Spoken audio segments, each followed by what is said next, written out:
What's up, everybody? Welcome to this week's episode of Talking Skritt. I am your host, Age, and we have a fantastic show for you this week. The balance patch landed. We have an NCSoft earning reports for this quarter, and we tried imagining the menagerie of mount systems and so much more. But first, let me introduce you to my fellow host.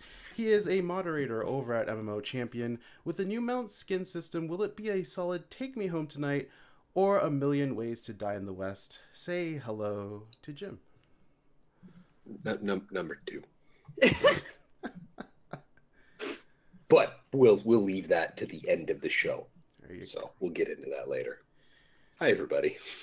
And she writes for MMORPG.com and also her own site, MMORly.com. Will she be one of those many casting her roar over the mount skin system? Say hello to Robin. I have many feelings about it. We'll get there. Alrighty.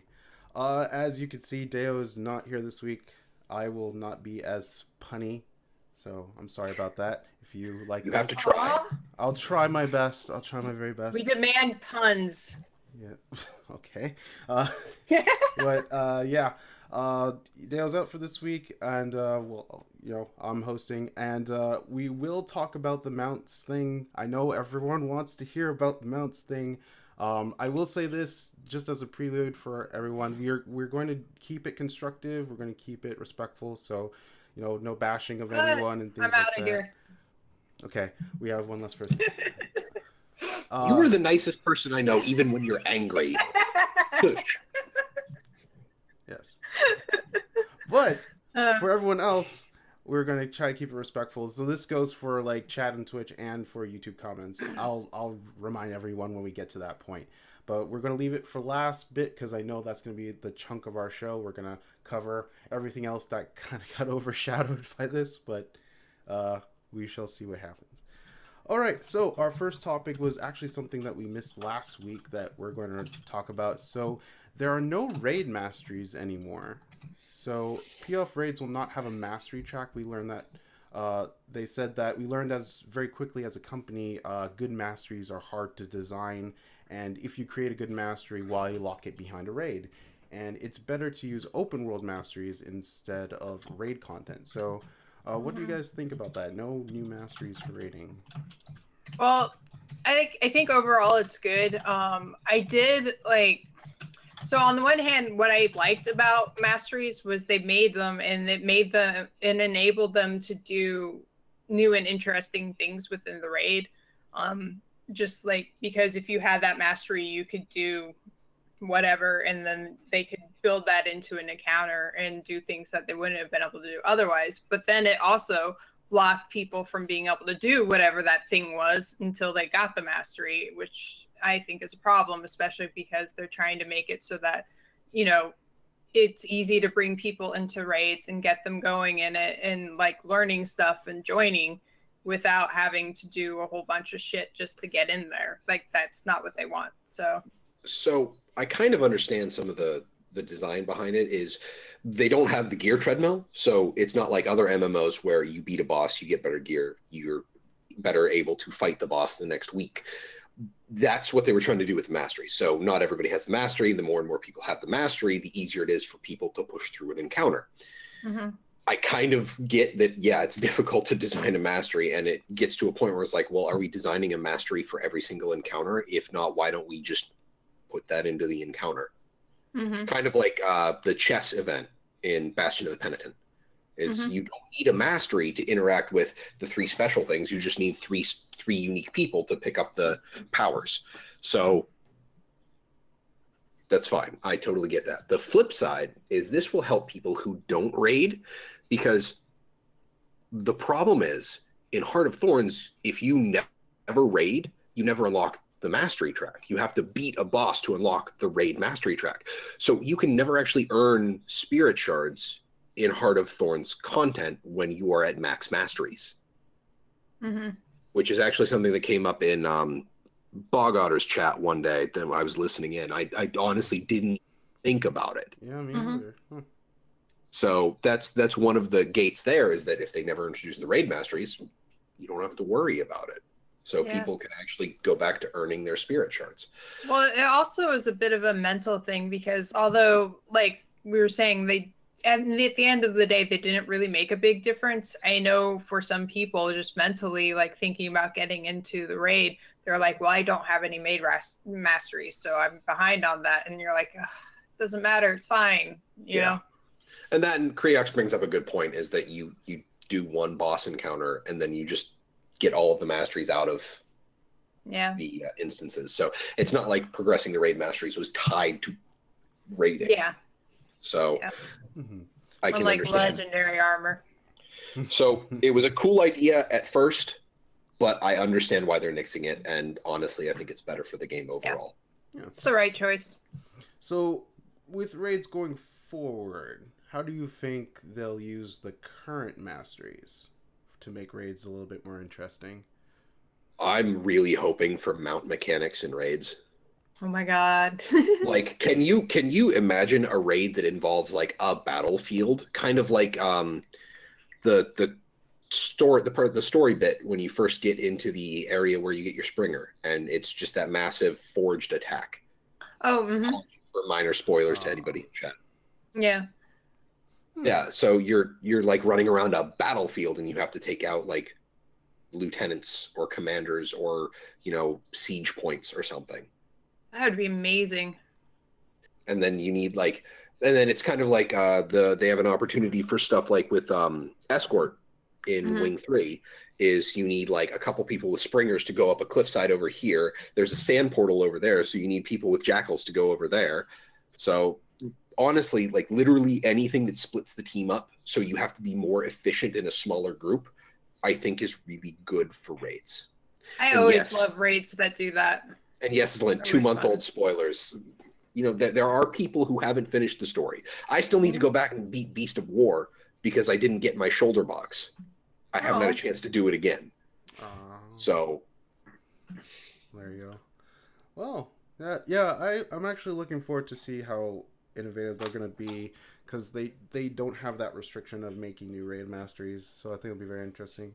I also do like the idea of splitting up groups so that you kind of have to be productive. I'm wondering if it'll be like, I kind of don't want it to be like you need to split up so that you like always need a healer on both teams or on 3 teams, what have you. Yeah. But just enough to like get through a certain mechanic. And well, like making more use of like all the things each profession can do would be nice, because like everybody can do a little bit of healing, and like having a better mix of like making use of all of the skills would be nice. That, even if you, one of the things with escort is, instead of healing, like you don't necessarily need a healer, you just need to be able to control and kill the things on the towers fast enough. Yeah. And I agree about the Griffin. I don't think they should make that needed in the raid at all. Like, I mean, all the other ones you just get like out in the world, and like the Griffin, you have to do a whole other thing, like set of things to get it, and it's not fair. Yeah, I kind of agree with that.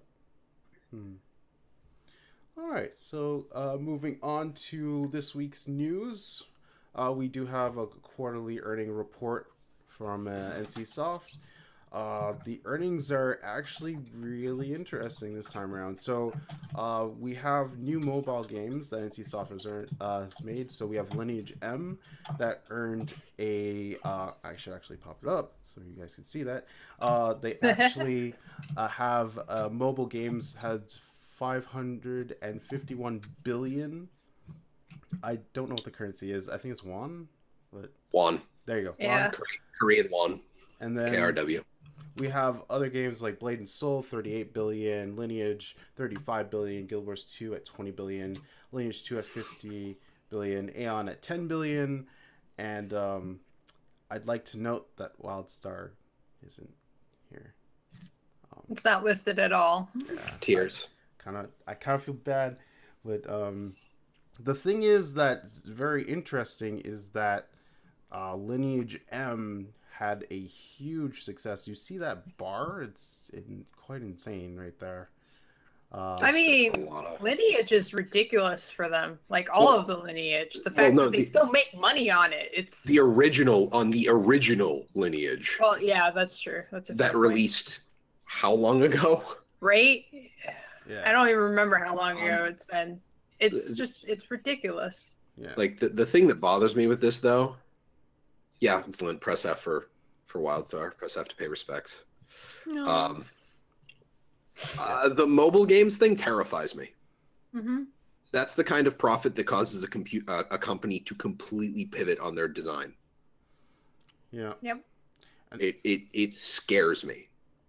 Well, the thing is like, so PC gaming, console gaming, those are still like, it's a big thing and it's a big business, but at the same time, it's still kind of niche. Like when you talk about the general population of people, like it's still a niche thing. But mobile things like on people's phones and tablets and all of that. Everybody has like, a smartphone. Yeah.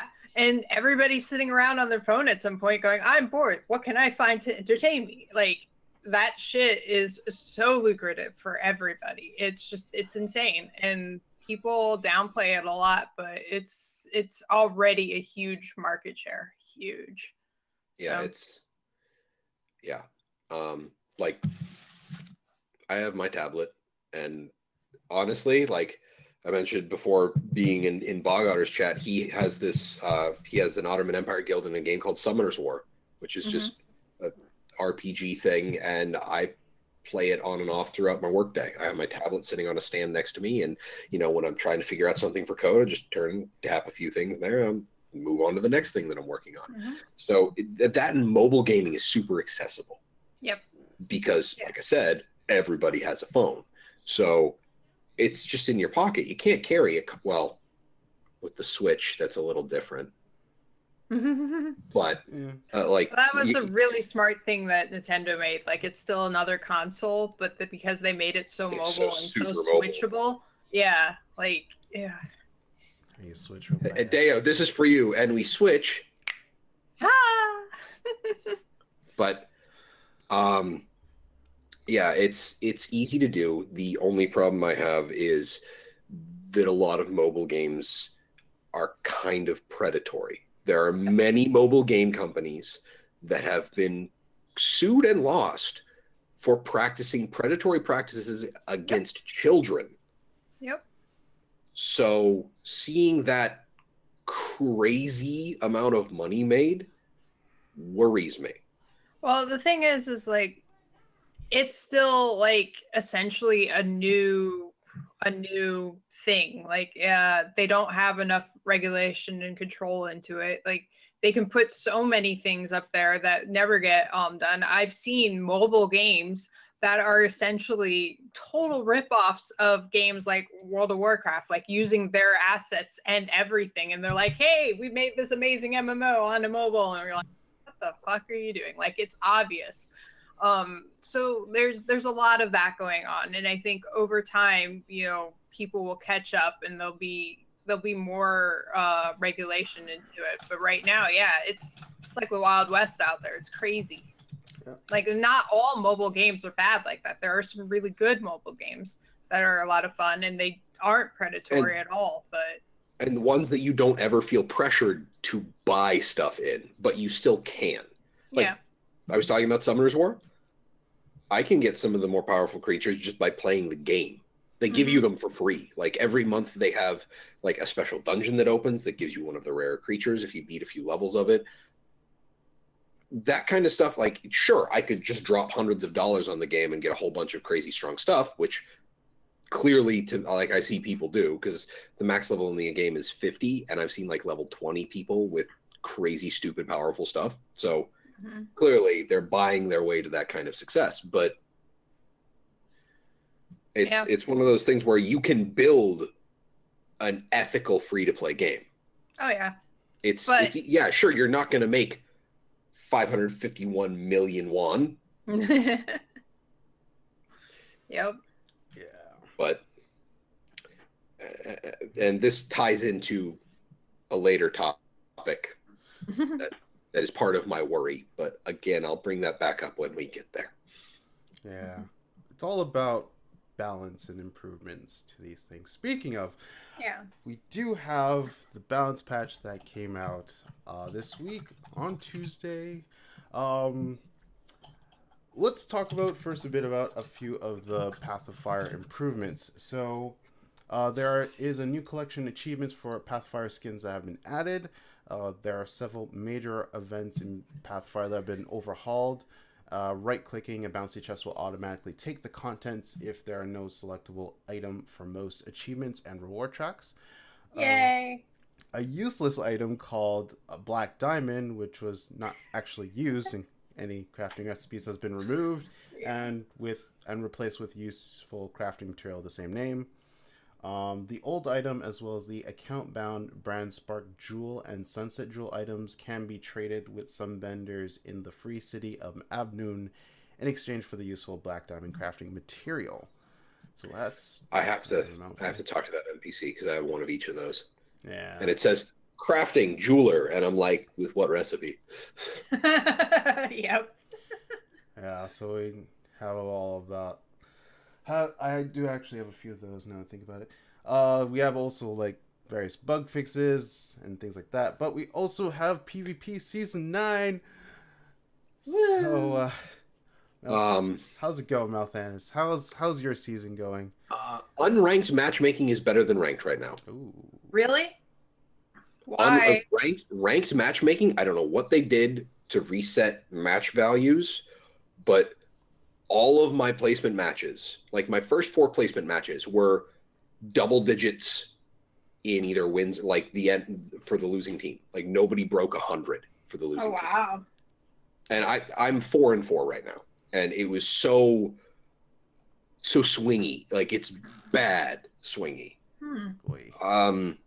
It's not great. I'm seeing in map chat that unranked has better, more consistent matches than ranked does right now. Yeah. I don't know. I don't. Yeah, Koski. Yeah, it was just I played Firebrand. I was playing support Firebrand, and I'm gonna preface this was my peak rank, and this is just last season, was gold 2. I'm not super amazing, but I think I'm at a point where I can say I can survive in a fight, and I'm starting to learn my map rotation mechanics and like more specific tricks that you can do on a map with any given class. I was playing Firebrand. When you have a buffer and a healer, you hug the healer, right? Yes. My first 2 matches as Firebrand was like herding cats. Aw. People would run into 4 members of the enemy team and then get mad that they died. And I'm like, you're playing a Hollowsmith running sword pistol. Wait, what?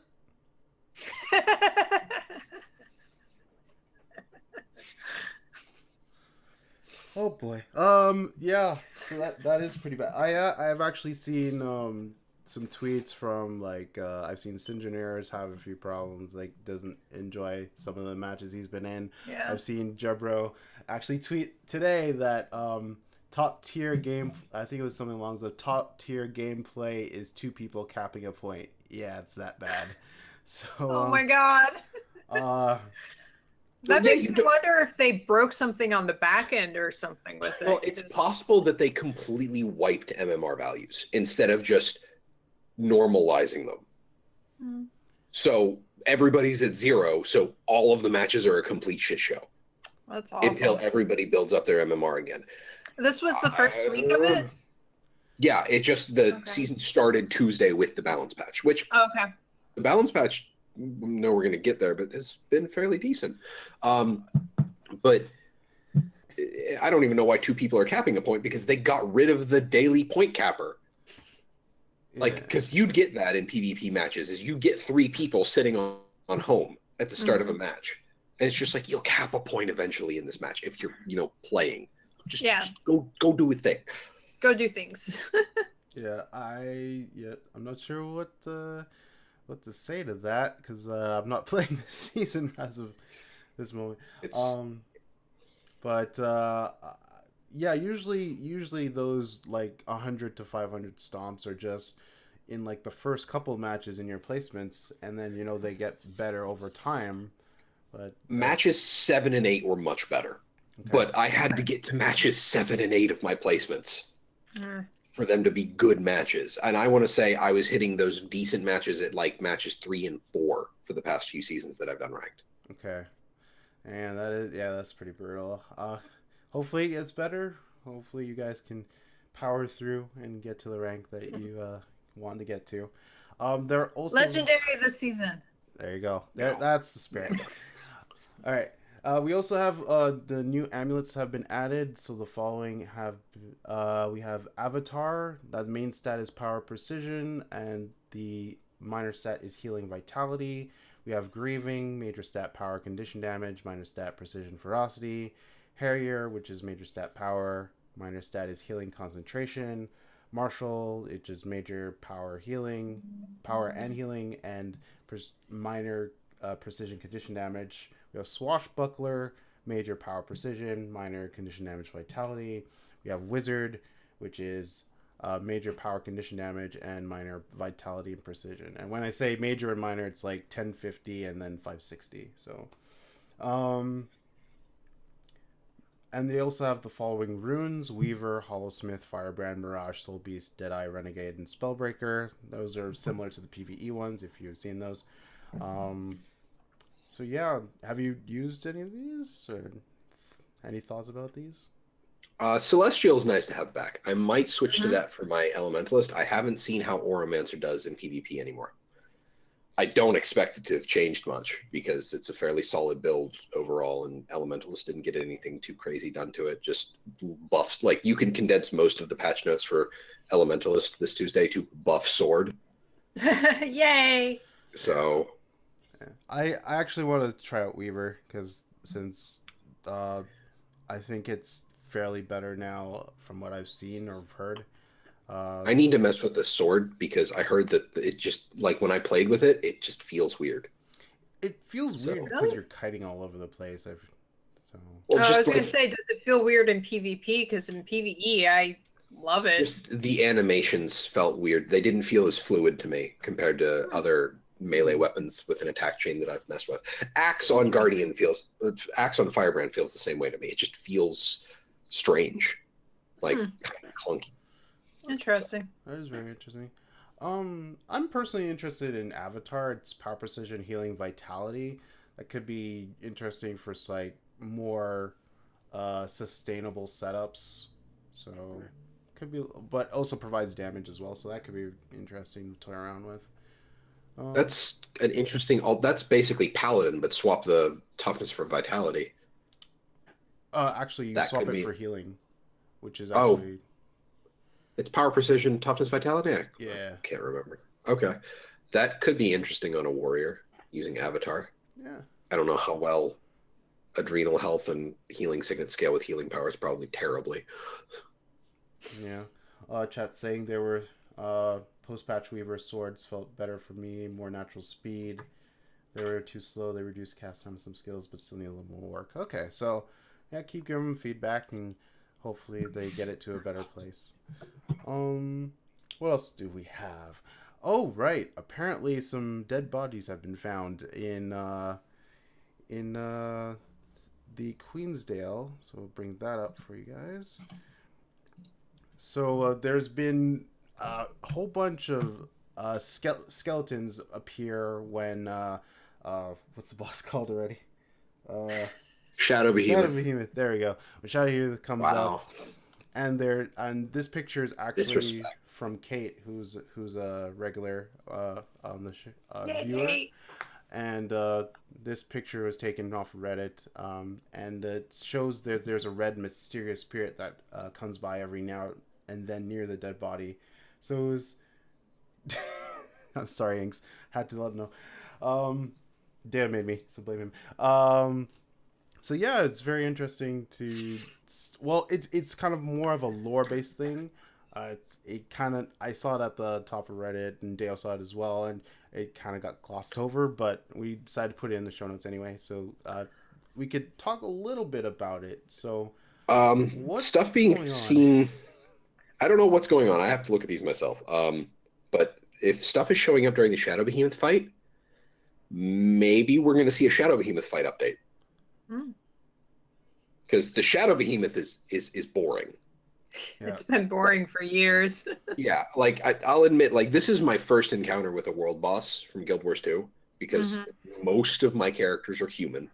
I ran into this on my Elementalist during the first week I played the game, like launch week, and this was my oh crap moment where this looks super awesome, and the fight was actually interesting when I first started playing. Yeah. Now, not so much, but I'm hoping to see updates to it. Like that would be great. It could also be more of the thing that they were doing for a while. I think they started it before the last Living Story season, or it might have been during with the current events. It might be like a prelude to those starting up again. Oh. Or Zlint is right and Doom is coming back. That'd be awesome. Maybe. Carnifex actually brings me an interesting point. Can you really have a tough fight in a starter zone, though? I'm thinking... Yeah, you can. You could, but I'm thinking it's more of just a revamp to the fight. It doesn't necessarily have to be harder, just more of an engaging fight. Because remember, Shadow Behemoth... it needs more things you need to do. Like, because back originally, like, you know, getting people to kill those gates that came up was a big deal. It mattered. You had to do that. And now, like, it's been done so many times that, like, it's still a new thing for anybody who's new, but for, like, the 100 other people who are there, it's like, whatever, they're down as soon as they go up. So, like, they can just remix some of the mechanics, maybe add some more things, maybe incorporate a gliding into it or something. You know. Oh, God, Alaska Winter. That's watching people die running through the Shadow Behemoth. Yeah, that's tough to watch. Aww. Yeah, though, just having the fight, like, not necessarily, I agree, like, not necessarily hard, just interesting. So I think that's a big deal. Yeah, seeing Doom was being held in the underworld, and we already saw the minions of Torment started getting into the library as when we get our Griffins. I guess that's kind of an interesting point that, well, it kind of leads into a little bit of spoilers, but after the library scene, I'll just say that, certain things happen. If you do the story, you know, and then it gets flooded things happen, and it gets flooded with all these different creatures, and they are themed for underworld type of creatures. So that's a very interesting point to bring up. It's also interesting because there's that point in the story where you go to the... I'm going to lead into spoilers if I say... this sucks. But things happened. And what is happening? See, he's getting mad that you're going with spoilers. He's like, "Don't you do spoilers, man." I'm not doing spoilers. I'm trying so hard not to, guys. It's fine. But basically, there's things that happened, and there's certain monsters, I'll say, that appear that kind of leads to Mofongo Jones's point of that, you know, Doom could potentially come back. It's so hard to say it without saying spoilers. Yeah, there's a lot of potential that they could do with it, and it'll be interesting to see what their plan is. Yeah, I know we're not like avoiding spoilers, but like not trying to be explicit about them. Yeah, I know it's been 2 months, but I mean, like it's. I know some people are like, a week after, go for it. And I'm like, no, you can get, like, especially Guild Wars 2 is a pretty casual game. People drop in and out like as they can do it. So I feel like a longer spoiler allowance is fine. I'll say this then. There are some creatures that appear in the story that kind of leads to a potential idea that Doom could come back. That's what I'll say. And it's a very interesting thing to come. Also, something interesting that someone found, and actually I think it was I think the person said on Reddit that Mithrin was actually one of the people that discovered it. Was these grunt symbols that appear when you kneel in Lorner's Pass near the grunt statue. So there's these you get this odd aura, and thanks to Rumpo for actually getting a video of it, there's these symbols that appear as well around your body, and you can clearly see he's like spamming the kneel, so you can see all the symbols that appear. So I don't know if there's a translation yet. I haven't looked it up because I kind of just put this together 2 hours ago. But what do you think it all means? Is everything connected together with like the things that happen in Queensdale? Everything is everything, Age. It all is connected. So no, has never been anything done by the narrative team in ArenaNet without a reason. No. As far as I can tell. Like if you haven't found a reason, you just haven't found the reason. Right. It's just you haven't looked hard enough yet. So this is either because clearly Grent's lieutenants, like the non-human attendees of the gods, are still here. Mm-hmm. So either Grent's lieutenants are working on their own now, or someone is taking his place and is channeling power through his statues. Mm-hmm. Cough, cough, hack, hack, maybe Doom. Mm-hmm. I've always wondered, like, so necromancy is kind of governed by the god of death. So I've kind of always wondered if Grent left, what did that mean for necromancers? If a god of death, if someone takes that place and takes control of death magic, what does that mean for necromancers? It's a really good option for a story hook, and I don't know what's going to happen with it, because it's not like they can just steal your power, because that would kind of suck for anybody who plays a necromancer. But it's definitely like Grant's away from the office at this time. Oh my god, that's a godly answer. Bravo, Wispy. I don't know if they ever made a reason for the dead corpse in LA from a year ago. What dead corpse was that? I'm trying to remember exactly. Was this before or after LA? I think it was after LA was made. The new LA? Yeah. I was always hoping for like a Karka invasion event in Lion's Arch after they revamped it. Oh my god. Yeah. Or like a sewer, like if they would just kind of throw a dungeon at us out of nowhere, there'd be a dungeon in LA and it was the sewers of Lion's Arch. That would be great. And it was just Karka. Yeah. Yeah, there's no more dungeon team. It's near the lake. I thought it was near the sewer that you were talking about, but yeah.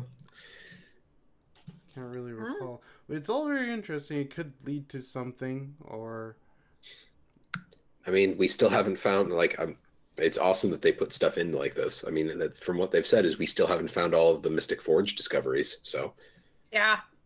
Which, I mean, can you imagine? It's been how many years and we still have not found all of those? Like, what have people not thrown in there yet? How is that possible? You have to start throwing in legendaries. Oh no, God. I'm waiting for Gen 2 to have 2 legendary greatswords that combine into another legendary greatsword, and then you combine Eternity and that new legendary greatsword to make a 5th or 7th legendary greatsword. Jesus. I want Abaddon's opinion on this topic. It could Deo, if you're still here. Well, how do I... We need our resident priest of Abaddon. How do I connect it to Abaddon? I guess this could be like a long chain of series where the gods are kind of slowly influenced. Well, not the gods themselves, but the gods' minions are slowly influencing the world of Tyria, and it'll eventually all lead back to Abaddon somehow. That's as best as I can do without Deo being here. I'm sorry, I'm not an Abaddon enthusiast. You're gonna have to ask Deo. Ask Deo in chat. Maybe he'll like type out a story for you guys. We need a title for Deo's account only. Priest of Abaddon. Yeah. Anyway, we're gonna move on to the balance portion of the patch. So In general, there are some changes to stun break skills. So many stun break skills have been reviewed and are now able to be used in mid-air, since a lot of the POF enemies can knock you up into the air and so on and so forth. It's really annoying. Taunt, this condition now has a proper conversion and will transform into 2 seconds of resistance. And keep in mind that stun breaks take priority over the condition conversion. Superior Rune of Firebrand fixed a bug that caused the rune to indicate condition duration instead of condition damage. PvP, we already mentioned, they added the Elite Specialization runes. They fixed Rune of the Guardian, so now it has a 2-second internal cooldown. I assume that's on the 6th skill there. I'm looking it up right now because I can't remember what it does. Yeah, so Matthias will get that. Barrier changes barrier. The duration before the decay begins has been increased from 1 second to 2 seconds, and the time for barrier to decay has been reduced from 4 seconds to 3 seconds. So essentially, you have more barrier duration, but the time for the barrier to decay has been reduced. So technically, you have it for longer, but it decays a little faster. Well, the total barrier time is still the same. It's just you have more before decay sets in. Yeah. Which I think was a much better way to design it, because that window of defense felt like it wasn't useful enough. Also, for people who can't read the chat or aren't looking, it's Rune of the Guardian was when you block a foe's attack, burn them for 1 second. Oh yeah, because that mantra that gives age. Oh dear lord. Well, not only that is, think about, a warrior with a shield just standing in the middle of AoE. Mm-hmm. That's true. And that's a Guardian minor trait already. Yeah. Is when you block, you burn, and that has an ICD. So you can't make a rune more powerful than a trait. Yeah, if you're you can. You could, but let's not. All right, let's go into specific professions here. So the Elementalist, the Weaver's Sword, has been underperforming a bit when compared to several of the core Elementalist weapons, so we're tuning up several sword skills in this update to put their damage numbers in a better position. Additionally, Conjure Earth Shield is being updated to be a source of barrier, which we feel would be a good thematic fit for the Earth skills it provides. Lastly, we'll be looking to tone down a few builds that increase damage exponentially against larger targets. Ooh. So essentially, they nerfed Raid Ellie, but buffing PV. Well, they did the same thing to skill 4 on Frostbow that they did to Meteor Storm. They put the ICD per target at a 1/4 second, which I'm assuming goes down in the same interval as when you have quickness. Yeah. Which, honestly, I'm kind of surprised that they skipped it in the first place. Yeah. So, and honestly, but meh. Like, the problem I have is that Icebow is overall a supportive weapon. Like, I don't understand why people are Icebow 4. Icebow 4. Honestly, at this point, I'm wondering why Icebow 4 is so strong in the first place. Well, they were going to nerf it to the ground, but then they backed off of it. We're like, we don't want to ruin it for people, so. Honestly, I think Icebow 4 should probably apply chill as opposed to just doing damage. Yeah. Like, it should be a utility AoE, just like everything else in it is. Yep. Or everything else in water in Elementalist. The Weaver buffs, like, buff sword. Literally everybody I know that was playing sword is like, it feels weird, so buffing sword. I'm the exception. I didn't think it was weird. I apparently am the only one who didn't think it was weird. I liked it. Well, now you're just... you got buffed, so be happy, right? Conjure Earth Shield is weird because you don't grant, as far as I can tell, you don't grant barrier to others. It's just yourself. Yeah. The problem I have is some of the skills now deal additional damage when you have barrier on you, which is weird because you would apply barrier to yourself if you're tanking damage, which means your window to actually make use of that increased damage is very small to non-existent. Yeah. So why would you be equipping Earth Shield in the first place when you're not taking damage? I think the difference there is instead of increasing damage, they should have increased it in supportive capability. Like, you should have been able to apply like half amount of barrier to people around you. So you could kind of like frontline elementalist with an earth shield and just be like a pulsing area of barrier for the window of time that you have earth shield available. But like, isn't barrier the what's the necromancer's Scourge? elite in this one? Scourge. Okay. All I could think of was Reaper, and I was like, that's not the right one. That was the last one. Well, see, that's the thing, though. I think that's like the Scourge thing, is that they give it to everybody. And like, well, that's true. You're right. But the thing is, the whole point of summoned weapons is to give you windows where you can do something different. mm-hmm. Like, Flame Axe is supposed to be, I think, higher range damage in a different way, or like burning or something. Fiery Greatsword, clearly everybody knows the uses of Fiery Greatsword. Been around. Right. But that's the thing, is like, it doesn't, Scourges can just do that. Like, that's part of their kit, that they get to splash that much barrier. The cooldown on conjured weapons means that elementals can do it for a little bit, but that's okay, because there's a smaller window. Instead of all the time, you've got double that window because you summon 2 shields, but but the Netco has a point. Icebow is bad at support. Like, that's what it should be, because the one skill heals in an area, just like staff auto, like staff 1. Never use Icebow 1. Don't use that.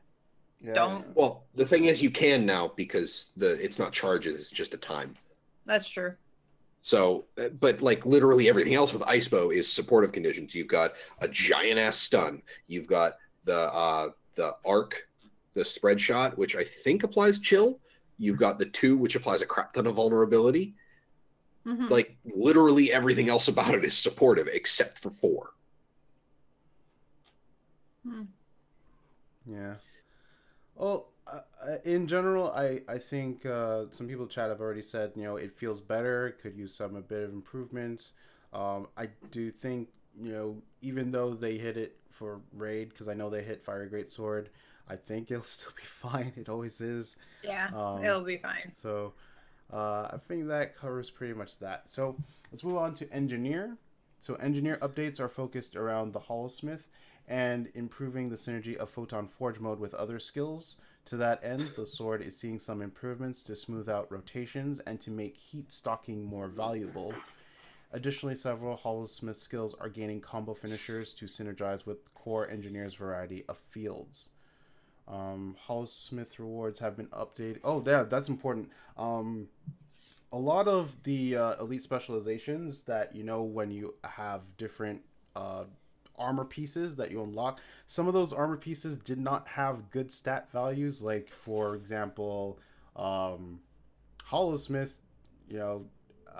they didn't have Berserker or Marauder and Martial options, which they now have.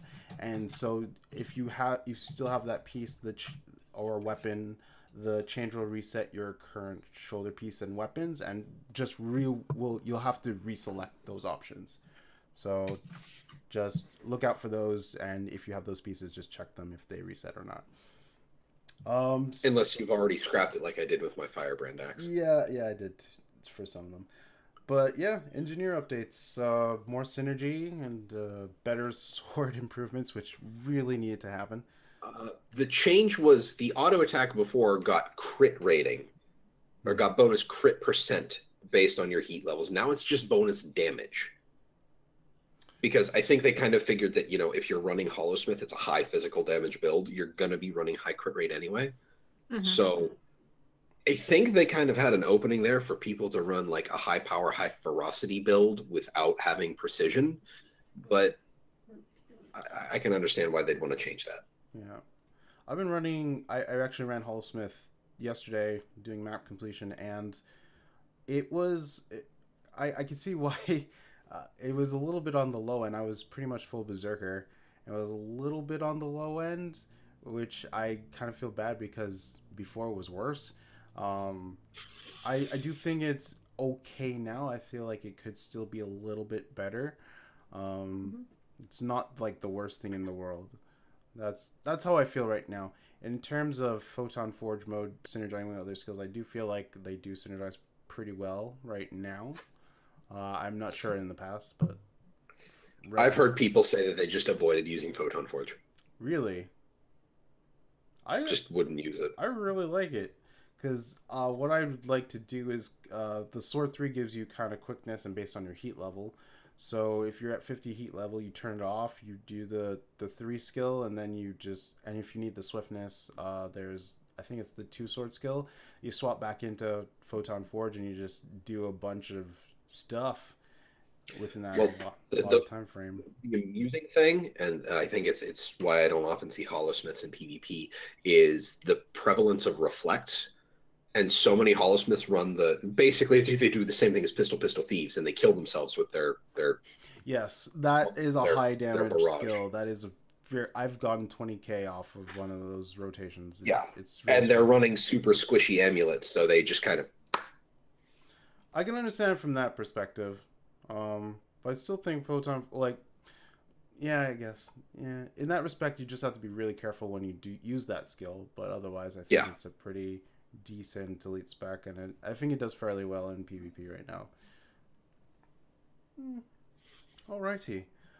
Next up is Guardian. For this update, we are focusing on the usability of Firebrand mantras, which we feel are currently underperforming. By increasing the radius of these skills, we hope that they'll be easier to use to support parties in conjunction with the existing tome skills. A few Firebrand traits also have their internal cooldowns adjusted to better synchronize with each other, and also the Firebrand rewards got updated, so it has Viper, Trailblazer, and Martial options. I could personally say the radius is needed updating, so I'm kind of happy about that. It's a 180 radius around you for your mantras to apply, and the cone is now 450. Yeah. So the cone on your mantras is the same as Guardian Staff. And the 180 range is like half as large as most of your melee options.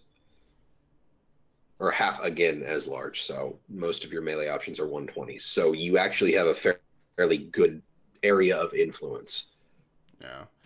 It'll definitely feel a lot better because Firebrand, unless you have some sort of innate movement speed, you want to keep up with people, so unless you're running staff, I guess.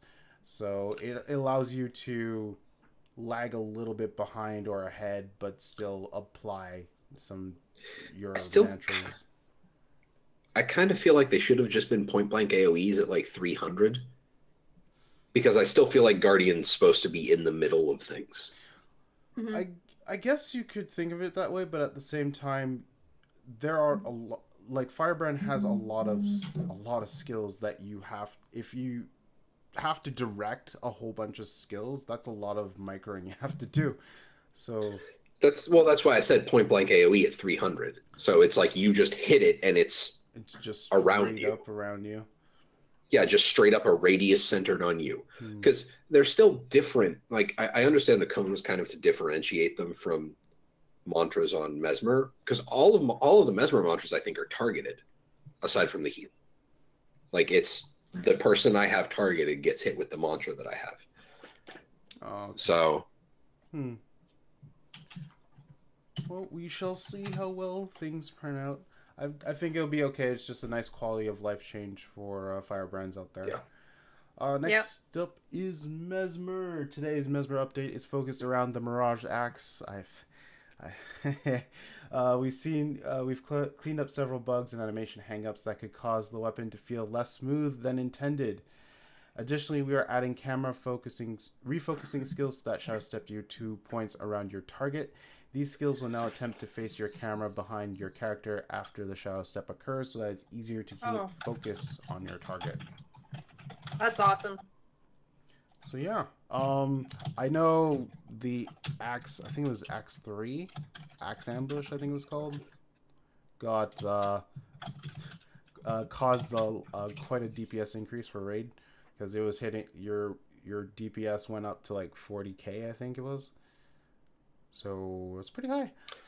I can't say I have any comment on Mesmer. I still don't play mine. Yeah, I honestly, I am not able to tell you guys how much the changes mean, because I honestly haven't seen many Mirages outside of like one or two. So maybe this will help there be more Mirages. oh yeah, because I know the animation, like Axe does have quite a few animations, and you know they're very cool animations, mind you, but they could they could affect the way you play as well. So hopefully it helps, especially Well, with the stuff. change to the camera on the movements and stuff will probably help a lot too. Yeah, that's a nice quality of life change for sure.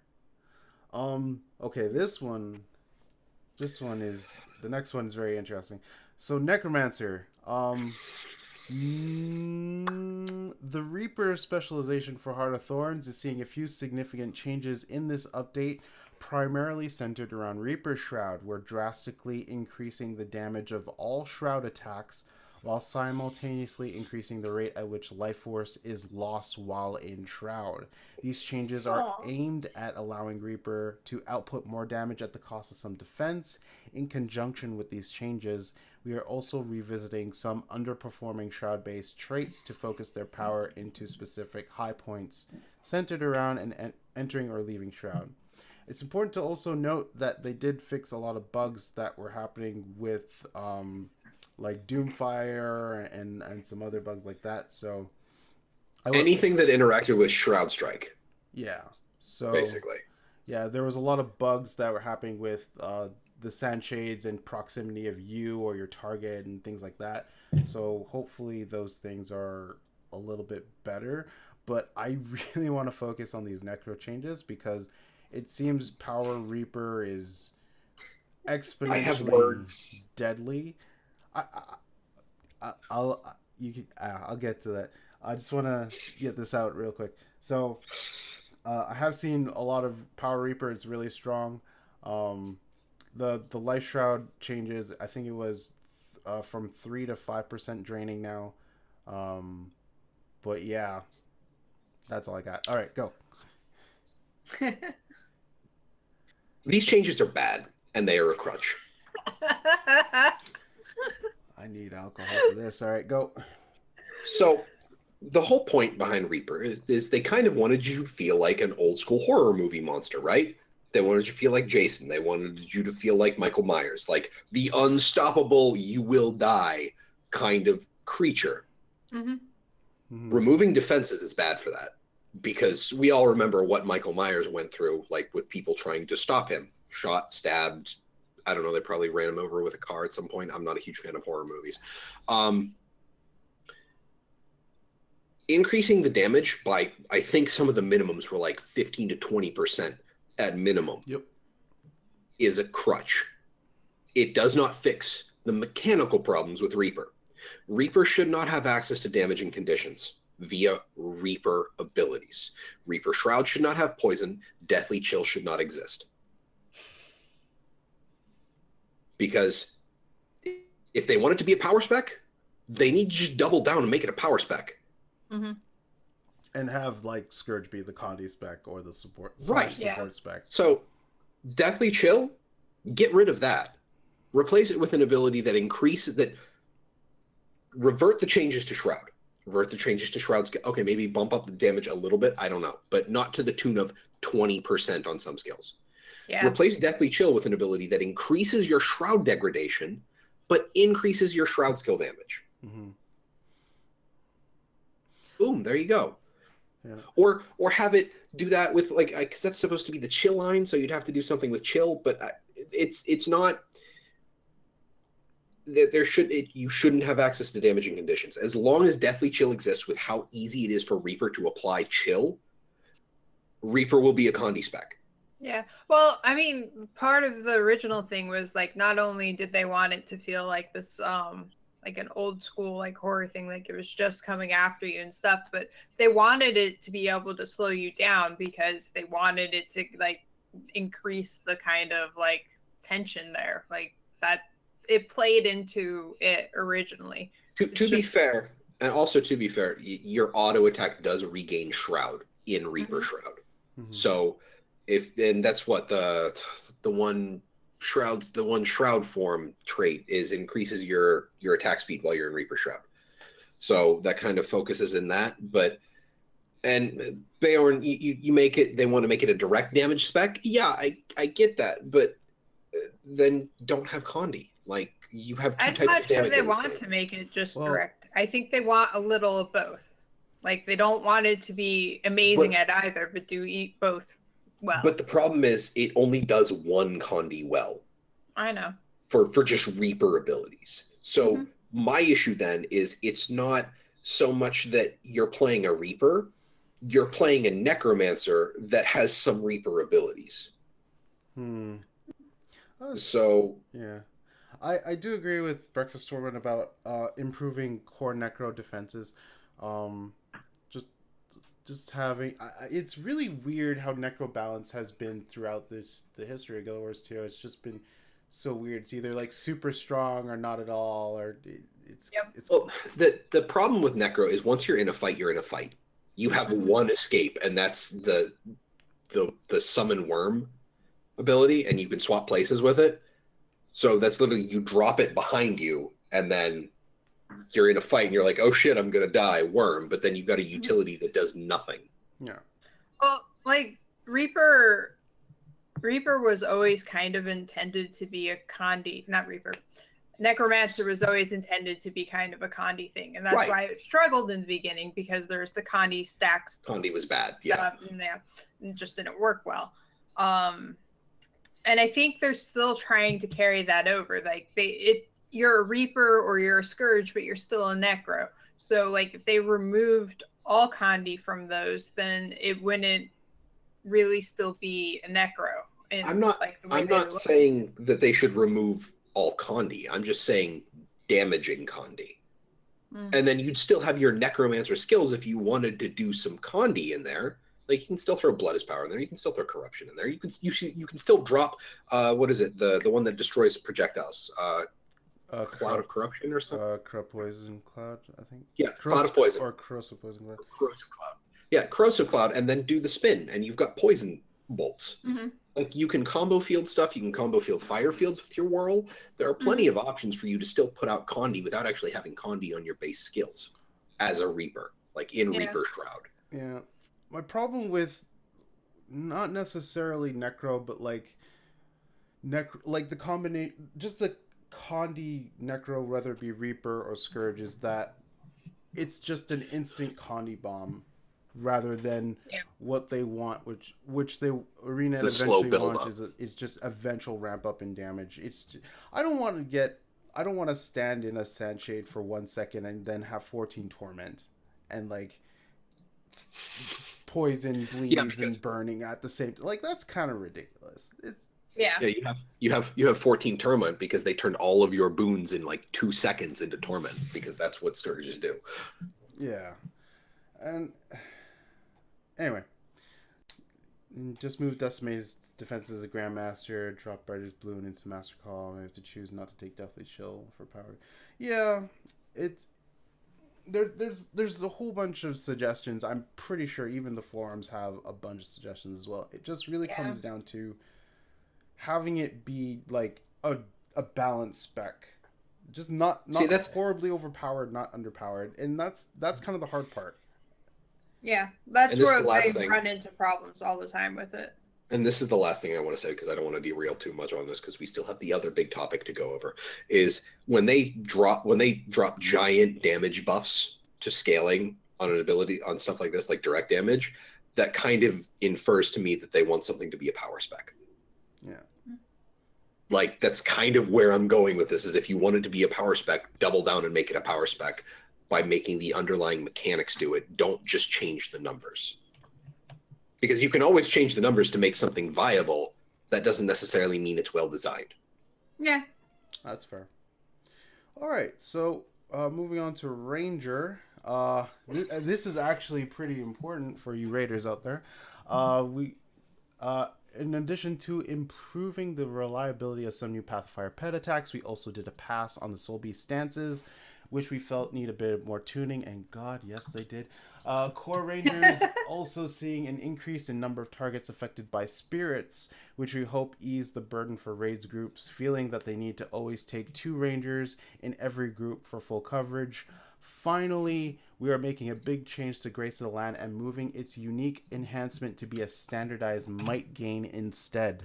This trait has been too dominant even after earlier reductions and is providing too much bonus damage to a group from a specialization that is otherwise focused around healing and support.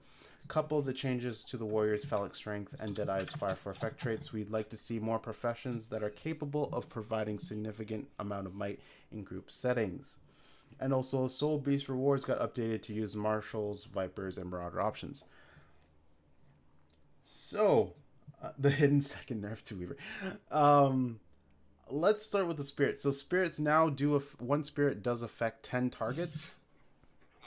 And Grace of the Land does is now a might gen. It just grants might. I have it. I have to double check, but I think it affects 10 targets as well. Let me double check that real quick. Someone speak while I do that. This trait no longer grants a unique enhancement. It now grants 4 stacks of might for 6 seconds to up to 10 allies in the area of your celestial avatar skills. There you go. So it still affects 10. So yeah. My thoughts are that it's really good because you don't need to have 2 druids all the time. You can actually drop 1 for like a Tempest healer, or if you don't need more healing, another DPS slot, which is pretty nice. The Spirit, like, I think honestly we're going to get to a point where all of the unique class buffs should probably be 10-man. Like anything that's not gives might or some other boon, but just like an actual unique buff. Yeah. Because what banners do it, I think the only thing they don't have doing is the auras yet. And I think they actually said that there was a mechanical problem in the engine for doing those. Mm-hmm. Yeah, at one point there was. So. It's interesting. Netco actually brings up an important point that I have actually seen myself. It can generate a lot of might to 10 people. I've seen someone run Harriers now. It's power concentration, healing power. So there you go. You can keep that would be like I was going to say. It's only 6 seconds, but you need to run a con. So a Harrier Druid would actually work really well. Yeah. So it's pretty much you're pretty much like Brian said. You open up to a second healer, Revenant, Tempest, and you can actually just bring 1 warrior with banners and no phalanx strength. Yeah. We'll talk about phalanx strength when we get to warrior, I guess. But for the Soul Beast stances, I think they like essentially did like 100% improvements to them, but I'm not sure how well they do. I think some of them got a reduced cooldown. I'm not sure about that. Don't quote me on that, but I honestly don't know, as some of those stances still kind of feel off. I don't think I've actually touched it yet, so yeah, I'm gonna mess around with Soul Beast next week, so should be a lot of fun. Next up is Revenant. The offhand sword weapon for the Revenant has a bit of identity crisis. While the main hand sword is primarily an offensive weapon, the offhand feels like it's trying to be both a defensive and utility weapon at the same time. We're working both skills on the weapon to be more accurately positioned as an offensive power option for the offhand slot. We're also taking a hard look at invocation trait line and remove several of the harder to use traits based on energy thresholds. We replace them with new traits that reinforce the themes of energy management and legend swapping to strengthen the theme of this line. And Renegade rewards have been updated to use Celestial, Viper, and Grieving options. Viper! Yeah.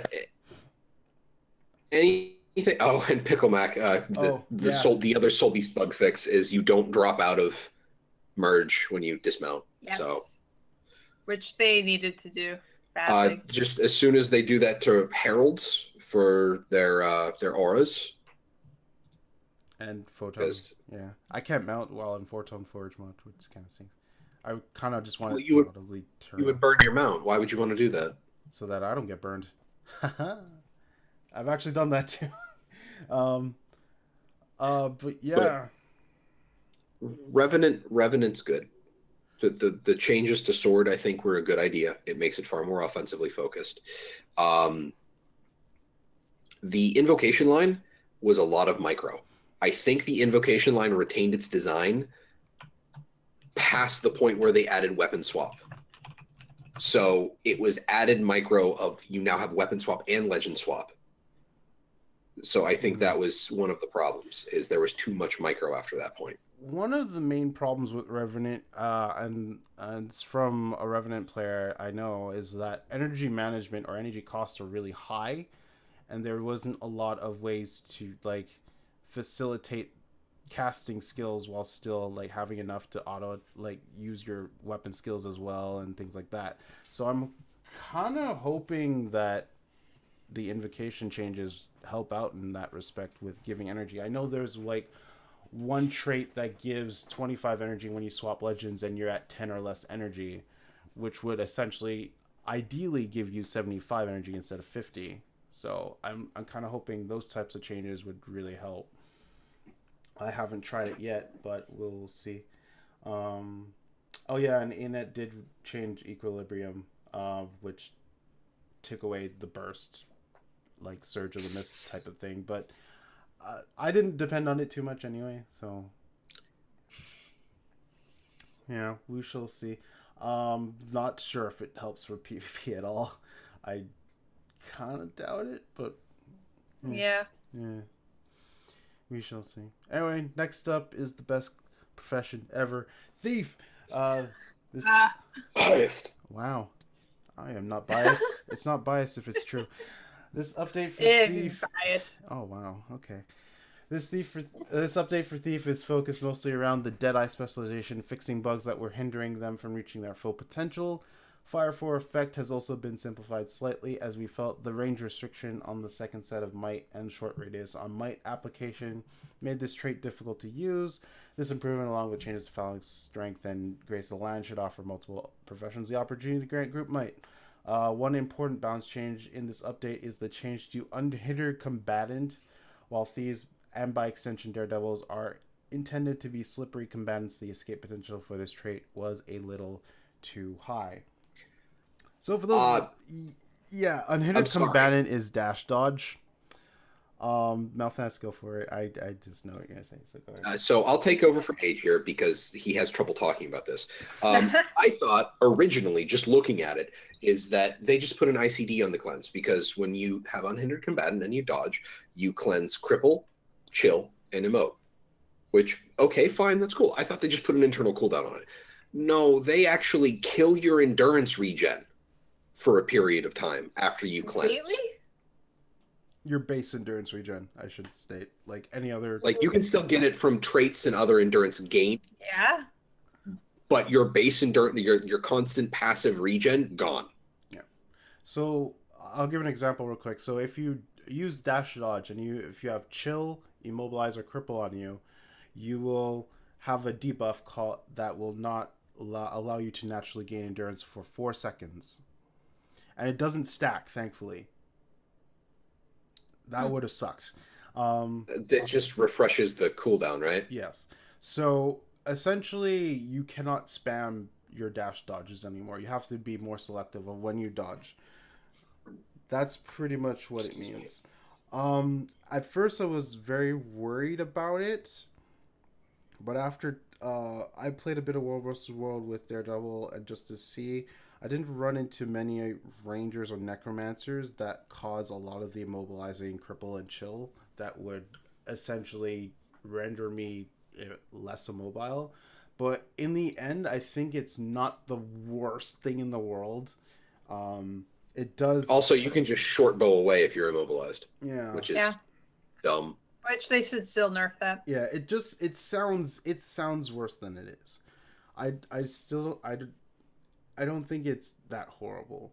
For the and they also changed band's defense from 15 seconds to 20 seconds on cooldown, which kind of hurts, but yeah. And yeah, they fixed Death's Retreat on rifle, which was the shadow step away, so that you don't get caught in things. I was playing more of my Deadeye in PvP in some unranked matches, and I ran into a few times where I tried to blink away and I didn't move, or the skill didn't activate because no path to target. So, yay! Yeah, that was annoying. So hopefully that works. That was mostly in Revenge of the Capricorn, where there are quite a few places where there are stairs. Yeah, there's ledges, stuff. And any other, there have been so many other places in the game where I would just walk over that, but it's just nope, running into a wall. This high. I'm talking about even worse things, like in World vs. World on flat plains. I would not move because I got caught on land that's like this higher. Oh my god! It's really it was that annoying. I almost feel like they should teleport you up and back a bit so you fall, a little bit, kind of like it's like a jump back, almost like lightning flash. But yeah, I kind of agree with Zeronix. I feel like more of an ICD on the cleanse would have been a little bit better. But that's entirely what I thought it was. Because you can still dodge while you're crippled and chilled. You just don't cleanse it.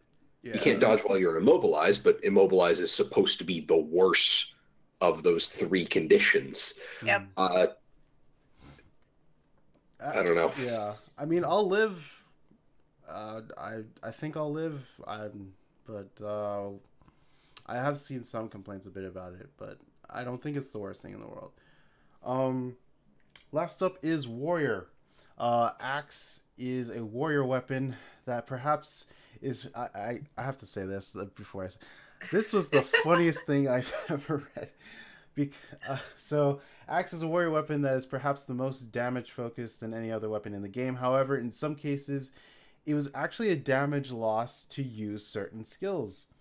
The axe enhancements in this update are intended to make sure that every skill can be a damage increase over auto-attacking to properly position the axe as a damage weapon for warriors.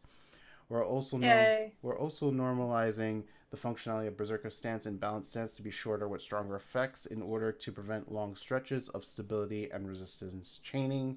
Finally, we're making a reduction to the might duration of Phalanx Strength. This trait is a core component to many rage groups, but we feel the increased prevalence of other might sources. The power of this trait needs to come down a little bit in order to allow those options to be considered. We will be monitoring all of them closely and tweaking when necessary. I have words on the axe buffs. Sure, go. This is a little less visceral than my Reaper talk, but again, Band-Aid, they're Band-Aid numbers. The whole point of axe is to spam F1 as quickly as possible, because the axe chain is 6 hits. The auto attack chain is 6 hits. The 2 is a guaranteed 2 hits with vulnerability on targets and fury on you. I can't remember what the 3 does. The 3 used to give fury, but it's the double swing. Yeah. But it gives another buff. Like everything axe is set up to do quick hits to charge up adrenaline to spam your burst. The burst does crap. Decapitate does so much damage. So 3rd is cripple. Thank you, Tavix. Right, the axe throw, which has charges, so you stay on your target. Mm-hmm. All right, 4 gives correctness with the double slash. Now I remember. Thank you. So everything with axe, just 1 through 3, is designed to keep you on target and generating rage or generating adrenaline quickly. Which means that this is if you want to spam your burst skill as much as possible. Yeah. The only thing I can think of that would actually make this better is if you gave some kind of unique buff or debuff to decapitate, that the more decapitates you use on a target, the more damage it does. So, because that's the point, is you're supposed to be hitting really quick. All the dual wielding all the dual wielding traits are focused on attacking faster and having better adrenaline generation. So make that the focus. Sure, auto attacking is a high damage thing, but that's never been the feel that I've gotten from axe. Even more damage. Yeah, even more damage on eviscerate, Food Sniper. Yeah. That'd be I don't know. Very interesting. I just want to hit on the full counter. Full counter did get nerfed a little bit. So, I believe it was 8 seconds in World vs. World to PvP 12. to now 12 seconds. Yeah. Which is like 10 and a half with the burst reductions. I actually really like this change because it gives you a more windows of opportunity to actually attack the freaking Spellbreaker rather than just blocking every couple seconds. I agree, and I play a Spellbreaker, so I was too unkillable. Yeah, it's just like the windows of opportunity were really low, so hopefully this opens up a little bit more. In terms of the stances getting nerfed, well, I won't say nerfed, they're getting kind of reworked. In some cases, I think one of them kind of got a little bit nerfed, so it's just more power in a shorter amount of time. They did lower the cooldowns a little bit on some of them, I believe. But I think you will be able to be okay with it if you use those skills. It's fine. It's you have to be more tactical with your stances as opposed to just no-brainer slapping them whenever you get into combat. Yeah. Which is good, because you should have to think about that. Yeah, so yep. We'll see about that. And Phalanx Strength did receive a nerf. I actually did a little bit of testing about it. The base build that before the patch I tried with the Con DPS, and I was not generating might properly. So like the complementary druid would actually be beneficial in that case. I was able to get 25 might if I swap my utility skill to a concentration one, so Toxic Maintenance Oil, and I did another swap, but it also gave me a little bit more concentration. I'm totally okay with that. But yeah, like the fact that they nerfed like the standard build to require a second might gen, I'm okay with that. Like having two people to take over the job of might gen, but having multiple, like more than two specs that can do it. Yeah. Variety, folks. Yeah. So you could still technically get close to 25 might. I need to do more testing on it, but you could still probably get close to the 25 might. You just have to do a few more changes, which ultimately lowers your DPS by like 2-3k, I think. So, but yeah, again, you don't really need a PS Warrior if you have a Druid.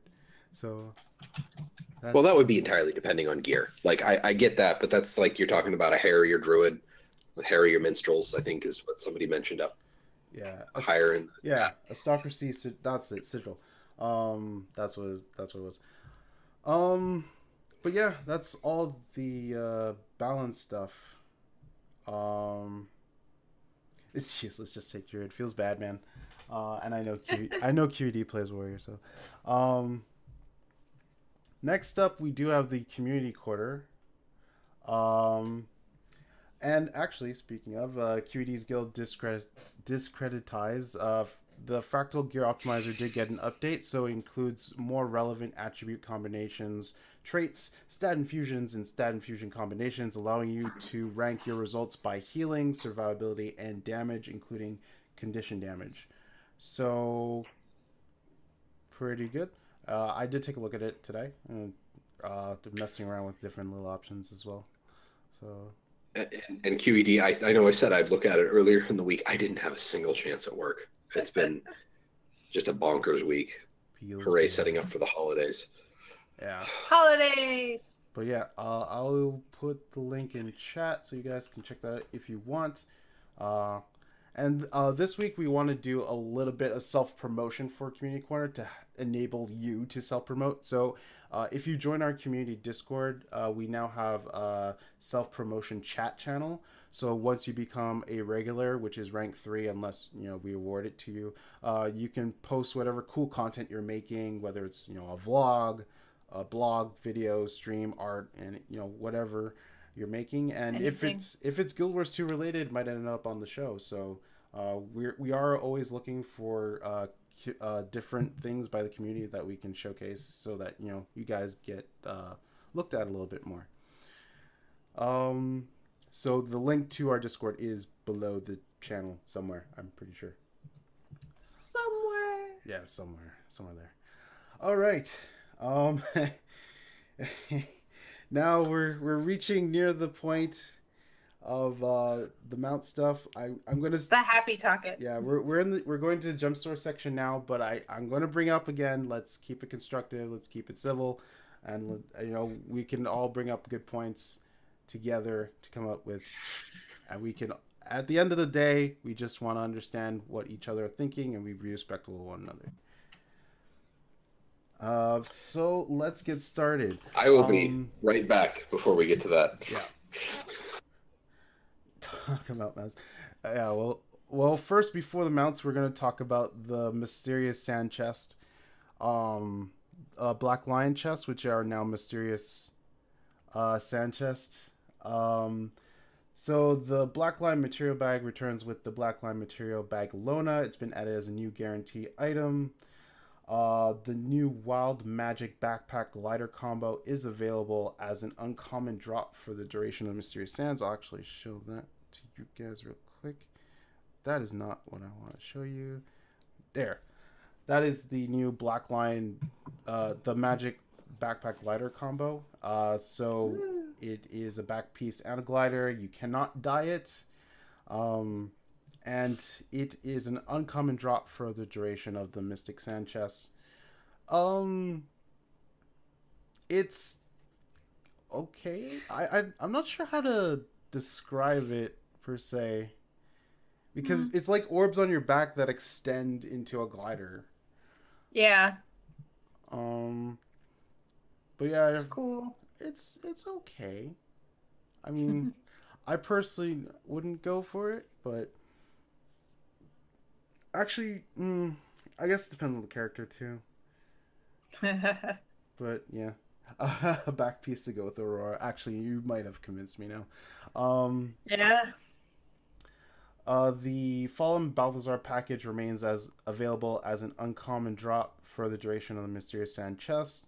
The Leyline weapon collection is now available as a rare drop for the duration of the Mysterious Sand chest.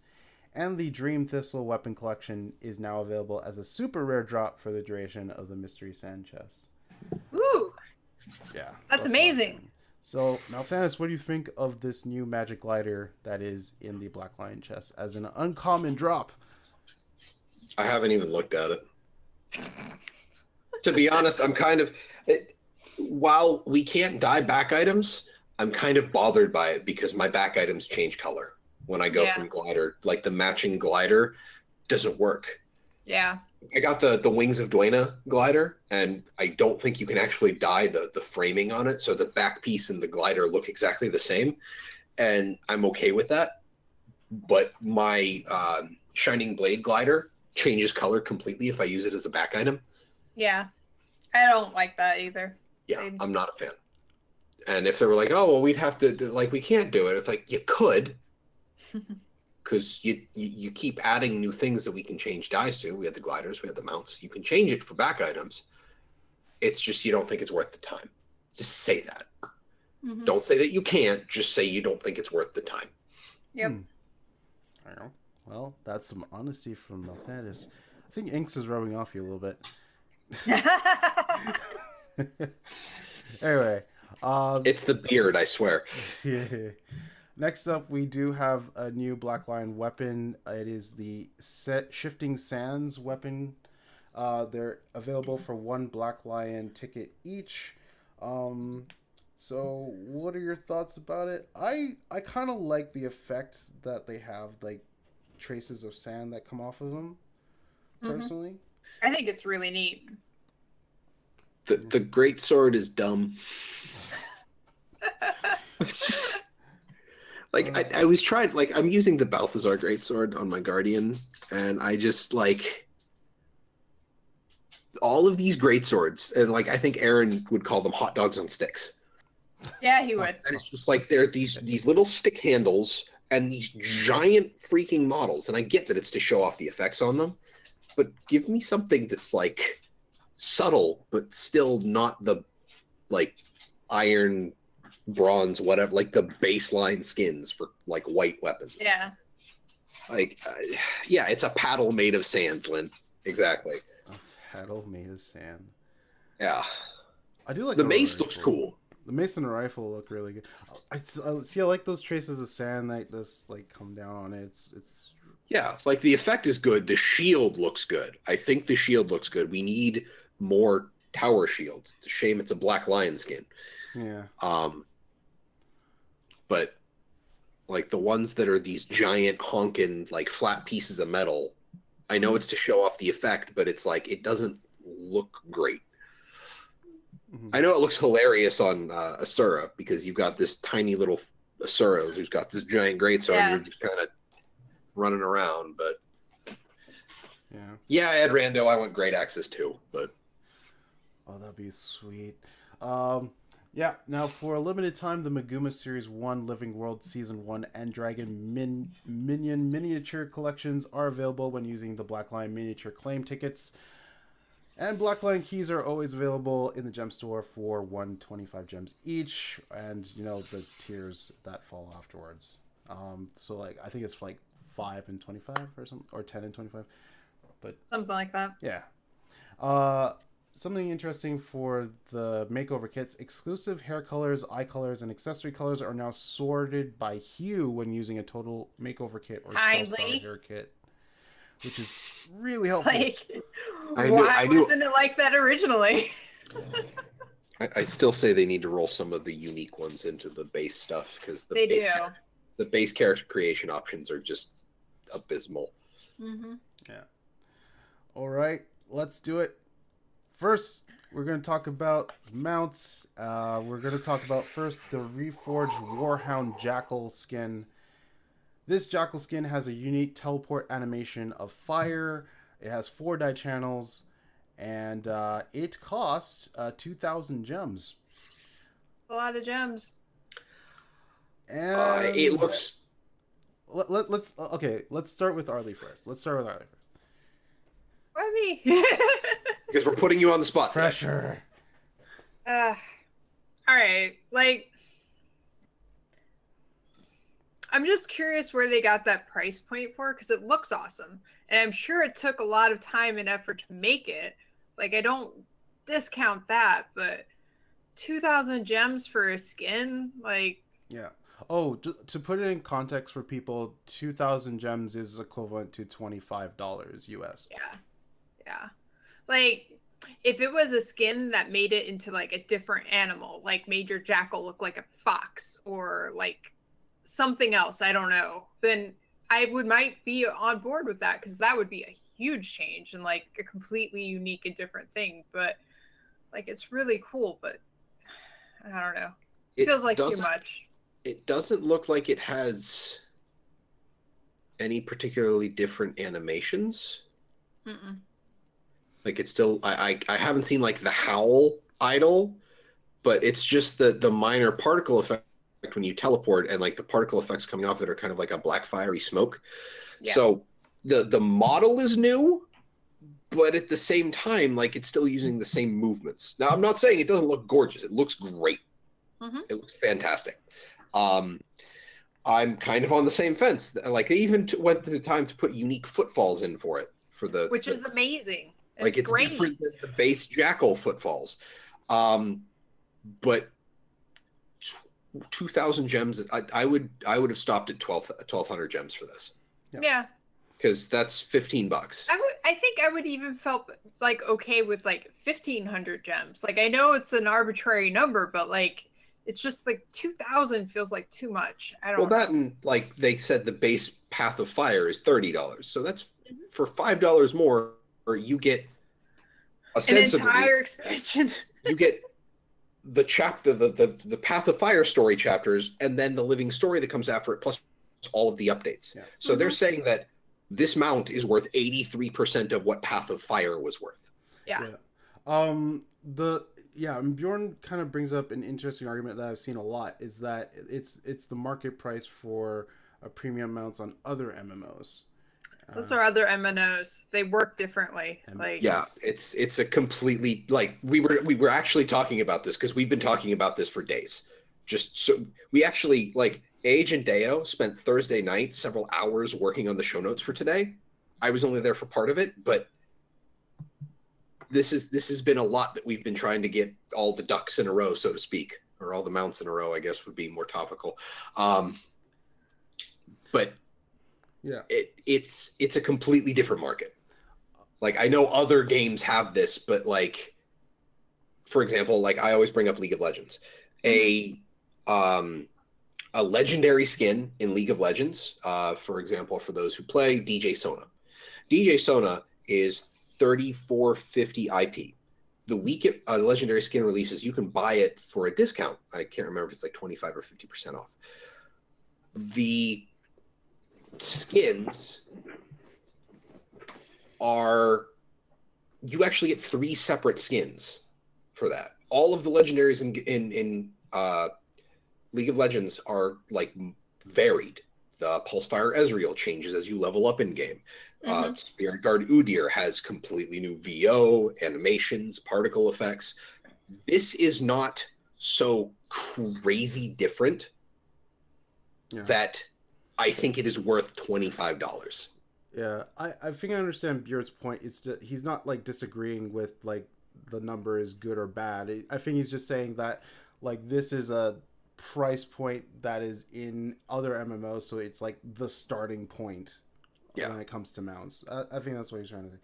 What was I think it was QED. The other one is I think QED mentioned it, like how much is the Raven Glider, and that's kind of my train of thought when I was coming to this. I was thinking in terms of what are the quality items that have been sold in a gem store before compared to like the mount, and how would I justify the cost?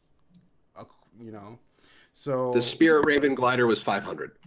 Yeah, so when I was comparing it to, outfits, honestly, because I think that's the closest thing that we can compare it to, because it's a reskin of your character and this is a reskin of your mount. For me personally, I'm kind of on the fence of as well, that 2,000 gems is a little high. I would prefer around 1,200 as well. But for 2,000 you should come up with a mini version, Immortal skin box. That would be worth it, actually. Yeah, that might actually. I would think. But yeah, I think a lot of it's kind of got a little overshadowed by what we're going to talk about next. But it's something that is an interesting point to bring up, because it actually does affect what we're going to talk about next, which is the Black Lion stables. We will get to the gems, gems from gold part after we talk about what these things look like. Yeah. So for those who know, the Black Lion stables is a system that Arena introduced into Gem Store in the form of mount adoption licenses. Now, each license will allow you to claim a random mount skin from the Black Lion stable. That means there are no duplicates, so whenever you get that one skin, you will never get that skin ever again if you use another license. There are a total of 30 mounts that you can get, and the prices are 400 gems for one license, 3,400 gems for 10, and for a limited time until early next week on Tuesday, you can get all 30 for 9,600 gems. The cheapest deal, if you want all 30, is the 30 bundle. From then on, it'll be the 10 times 3 you'll have to do, and if they take that away, then you'll just have to buy the single ones. I'm going to try and keep my comments until we get to the next section of the show notes to just how these mounts look. Yeah, so this kind of leads into the mount gate, as it were. So there has been a lot of frustration and anger from the community. And I think we could all agree this is coming at a bad time, where loot boxes and RNG has been discussed a lot in the gaming community in general. There's bad timing, awful timing on their part. Yeah, so I feel like somebody should have taken a look around and been like, maybe we should wait a little bit. Maybe. Yeah. So, Jim Sterling, who's been doing a series on loot boxes and microtransactions, actually made a video about the Guild Wars 2 mount system that they added. There have been videos from Wooden Potatoes, MO Inks, Bog Otter, articles from Massively OP, PC Games N, and pretty much every Guild Wars 2 podcast, including ours, is talking about it. So, it could have been different. Yeah. So. Yeah, if we could have been different, we would have been yelled at for that too. Yeah. So, while you guys talk about it, I'm gonna look at chat. I'm gonna try to pick out everyone's opinion. We'll try to talk as many opinions as possible. But all right, let's talk the positive things first. Okay, positives. Okay, good. Positives of this system is compared to most loot box systems, it is a progressive reward. You cannot get duplicates. That is huge. That is really big and actually better for consumers with regards to loot boxes in current gaming. Yes. The second thing, despite some people saying that some of these skins are just simple recolors, I like some of these skins, like the simple ones. The one I would want to get is the polished stone Jackal. I use the Jackal all the time on my Guardian. I know that I've seen some people do some die sets of it. I could get the Jackal to match basically my Guardian's armor and color theming perfectly with that. Yep. So I think even the simple skins look great. Well, but that's the thing. Like, you can only do so much flashy, and not everybody likes flashy. So having a variety, it helps for everybody else. It pulls everybody who could possibly be interested in these in, and that's the point. So yeah. So all of these skins encompass from simple, which I'm not saying is a bad thing. I'm saying that's it's simply designed, to flashy, so you can be stars or on fire. Yeah. Yay. In fact, I actually think I'm noticing the theming is like you've got one that's a basic reskin or slight texture change. You've got another one that changes the model slightly. So for the you've got, because there's 6, you've got 2 that are 2 in each category. You've got 2 that are a reskin, 2 that change the model, and 2 that add particle effects. Because I think it's the cosmic and the fiery ones. Though I don't know if the Raptor has one, but they have the Thunder Ridge one. Yeah. So we've got 3 different major categories of mount skins going on here. Yeah. And I dig that. I dig that they basically, like, in 30 skins, that's awesome. That means that they basically just said, hey, artists, make mount skins. Yeah. Just go do it. Fun. Exactly. And that's great. Like, being able to just let the creative team loose on something like this, fantastic. I'm running out of nice stuff to talk about. I'm trying. I'm trying. Help me here. Yeah, I'm trying to think if there's anything we haven't mentioned yet about it. As a person from the Northeast U.S., I kind of find the jackalope thing amusing. No. All right, I think that's done with positives. I can't. I've written down a few things that I've pulled out of chat. All right. So, what's out of chat? One thing I actually read in chat that I do agree with is that they kind of put all 30 skins in the gem store at once. Yeah. That I felt was a little bit of a mistake, but at the same time, it kind of leads into another point someone made that there are some skins that technically no one would want because they're not like flashy or they're just like a little bit. You can't different. Say that though. I literally just said I would want a non-flash. Yeah. Exactly. No. Yeah. So there are some players out there that may not want the flashier skins. Yet at the same time, yes, I understand that it would be probably a smaller part of the community, but you know, it still allows. People Inks brought up the multiple die channels thing. Right. Yeah. Oh yeah. Multiple. Well, okay, yeah, that's just one reason to sell a mount. Period. And I think a lot of people have brought up the point that, and we've kind of brought this up in the past with gliders, is that there's not a lot of ways to get things in game. In terms with the mounts, in terms with gliders, there have been, I think my friend said there was the Auric glider, and then there's just the legendary gliders from PvP, World vs. World, and Fractals. I feel like there's one more. The Auric glider? No, you had to buy that one. Oh, do you have to buy that one? Okay. The only gliders available in game are the legendary ones. Okay. Wow. Okay. Yeah. So that kind of leads back into, will there ever be mounts available in game that people can get that won't necessarily be legendary?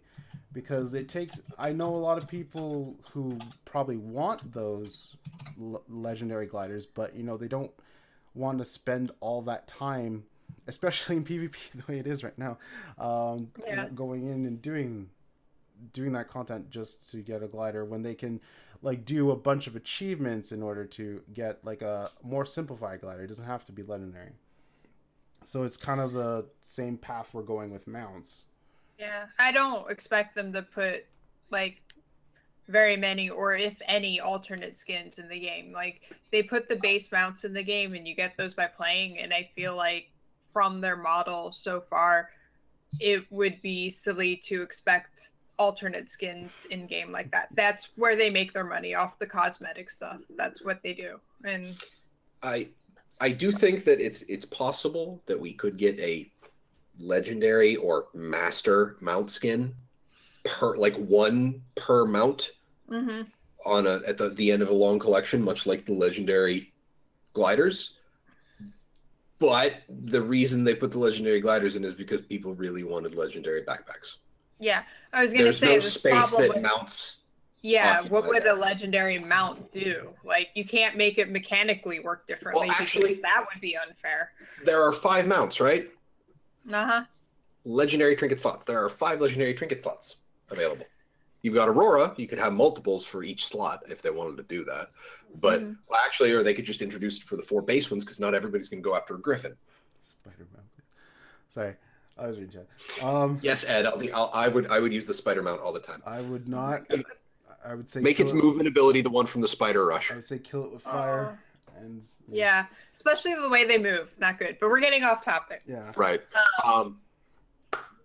So it's, I know there are some people in game that are actually fine with the licenses, or just fine with getting random skins if they really want. And I kind of feel bad that people get flack for that. I mean, yeah. At the same on one hand, I understand that it's facilitating the system that's in place, but at the same time, if a person has disposable income, they can do whatever they want with it. Yeah. It's I was saying before the show, everybody has different priorities. They have different situations with money and what they want to spend money on it. And for people who, for whatever reason, see this and are like, yeah, I want to buy that's fine. That's their thing. And I would love to see on ArenaNet's end of how money wise this is playing out. Well, versus their expectations. Have they made as much money as they were expecting, or less money with this system? I would love to know how that goes out, because it's also possible that, as vocal as the community has been about how awful it is, if enough people are still buying them, that they are just not, the vocal people are just not really the targeted demographic for it. And if they're making enough money to support it, then... The problem there is that systems like this don't need a lot of people to be profitable. Yeah. Mm-hmm. In mobile gaming, and this is very much a mobile gaming kind of thing. In this case, it's not necessarily profitable versus not profitable. It's more of how profitable is this versus how profitable would they be if they did it just by each mount type. A loot box of this sort or something. I think one of the problems here is that there are so many points to go through. So I'm going to start with the fact that it is a random skin. And this is something me and Deo had a back and forth on when we talked about our loot boxes gambling a few weeks ago. The issue here is that with standard gambling, i.e. cash in, cash out, everybody knows what the value of the thing is. It's cash. It's straight money. There's an accepted value, an accepted perceived value to money. The problem here is perceived value is different on a per person basis. Yep. So me personally, I would never use any of the fiery mounts. I just don't like them. But fire. I know. I just don't like them. So my perceived value of 5 of these skins is 0. Clearly, Arlie, you have a higher perceived value of the fire skins. Fire.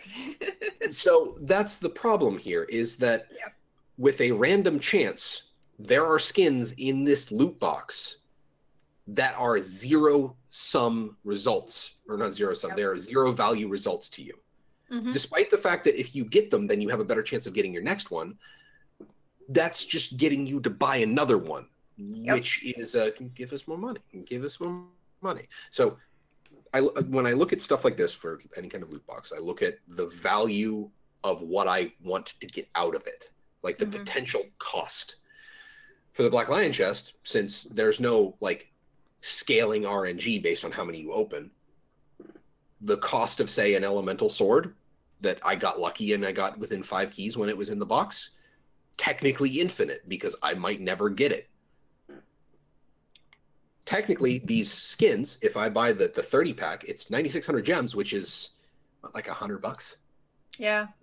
So over 100 for all bundles. Yeah, and that's that is the maximum value of that polished stone Jackal that I want. And I have to think to myself, I have to assume worst case scenario for spending my money, because I don't have the gold for, like, I'm talking about not being able to get, and this is even perceived value for people who can farm gold versus people who can just shell out money from their credit card. I am not someone who can farm gold. I mean, I've been talking about not being able to get the Griffin mount, nor am I someone who can be, I hate to say frivolous because it sounds mean to people who, it is frivolous to me to spend a crap ton of money on in-game skins. So my maximum value is $100 for a single skin for a mount, which for ostensibly half the game I'm not going to see because I'm going to spend time in combat and I can't use the mount in combat. That's the problem here. Now, my personal solution to this entire system would be leave the 400 gem license in, because honestly, the concept of here's a random thing, good luck, and getting something you like out of it, getting something you like out of a random box is great. Anybody who plays Overwatch, you see that orange coin flip up, you get the legendary skin. It's a great feeling, isn't it? Exactly. So the second thing I would say is put in a 600 box, or like I'd pay 600 gems for the simple skins.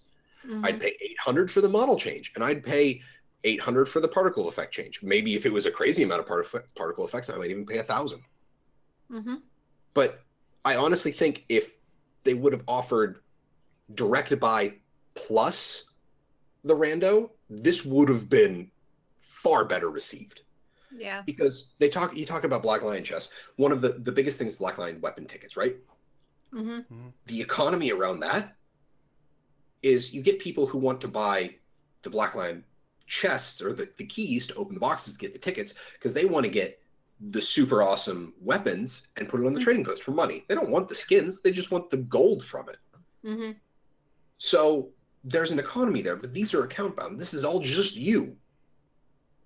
So there's no like way to turn something you didn't want into something you want. And honestly, like if I could have had the rando pick, I would have bought the 2 or 3 mount skins that I actually want. And then over the course of the next however many years, and this is something Wooden Potatoes brought up in his video, is that he was talking about ArenaNet looking for long-term monetization for this game.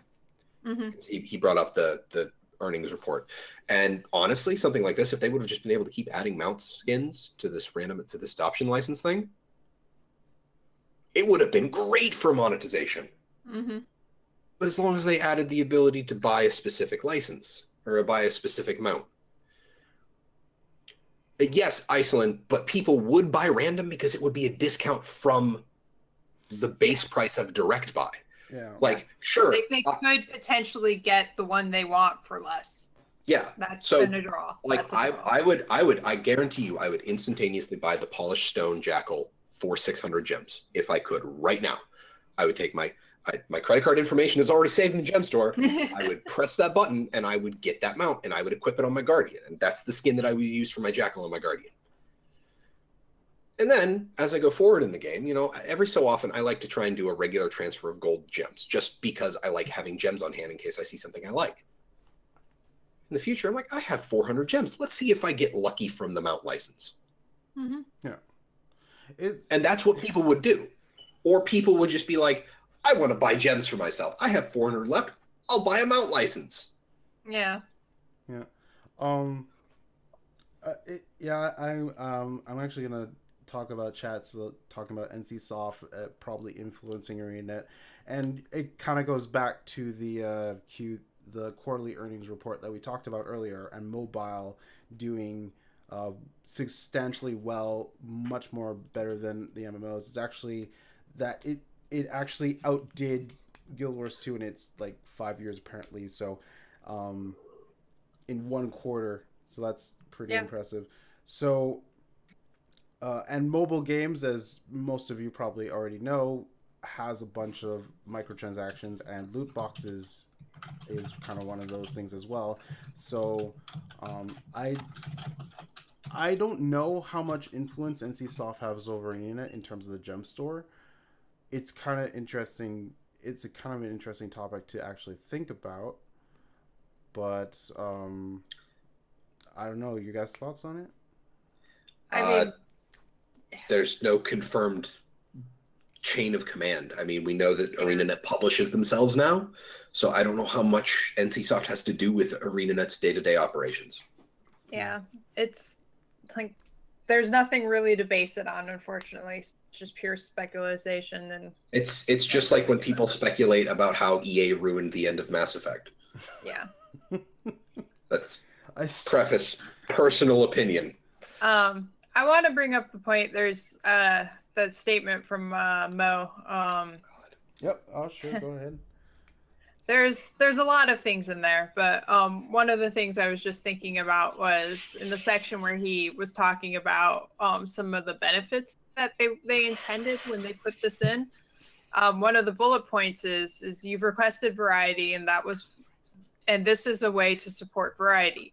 Individual cells a mechanic that works with a few flashy skins. Using a grab bag mechanic gives us leeway to create skins to suit a wide range of player tastes while offering a lower price per skin. This bothers me because essentially what he is saying is that our simpler ones would not sell well, and so we didn't want to put those on by themselves, so we stuffed a bunch of simple things in here, and those are the crappy ones, and that's what you get. Like, that's the implication of what that statement is, and it also bothers me. The second thing there is when you're trying to facilitate player taste, that requires players having the ability to choose to suit their tastes. Yeah. This does not facilitate player choice. That was my biggest, like, I get that, you know, you want to make a whole bunch of mounts. You want to be able to make like the simple to the flashy. It's great. Mm-hmm. Random does not help being player centric ever. Also, like, if the fact that there's 30 in here is like, I feel like they should have started with a smaller pack, like a smaller random pack, and just like tested the waters of how well that worked before they went with 30. Like, dang. Yeah.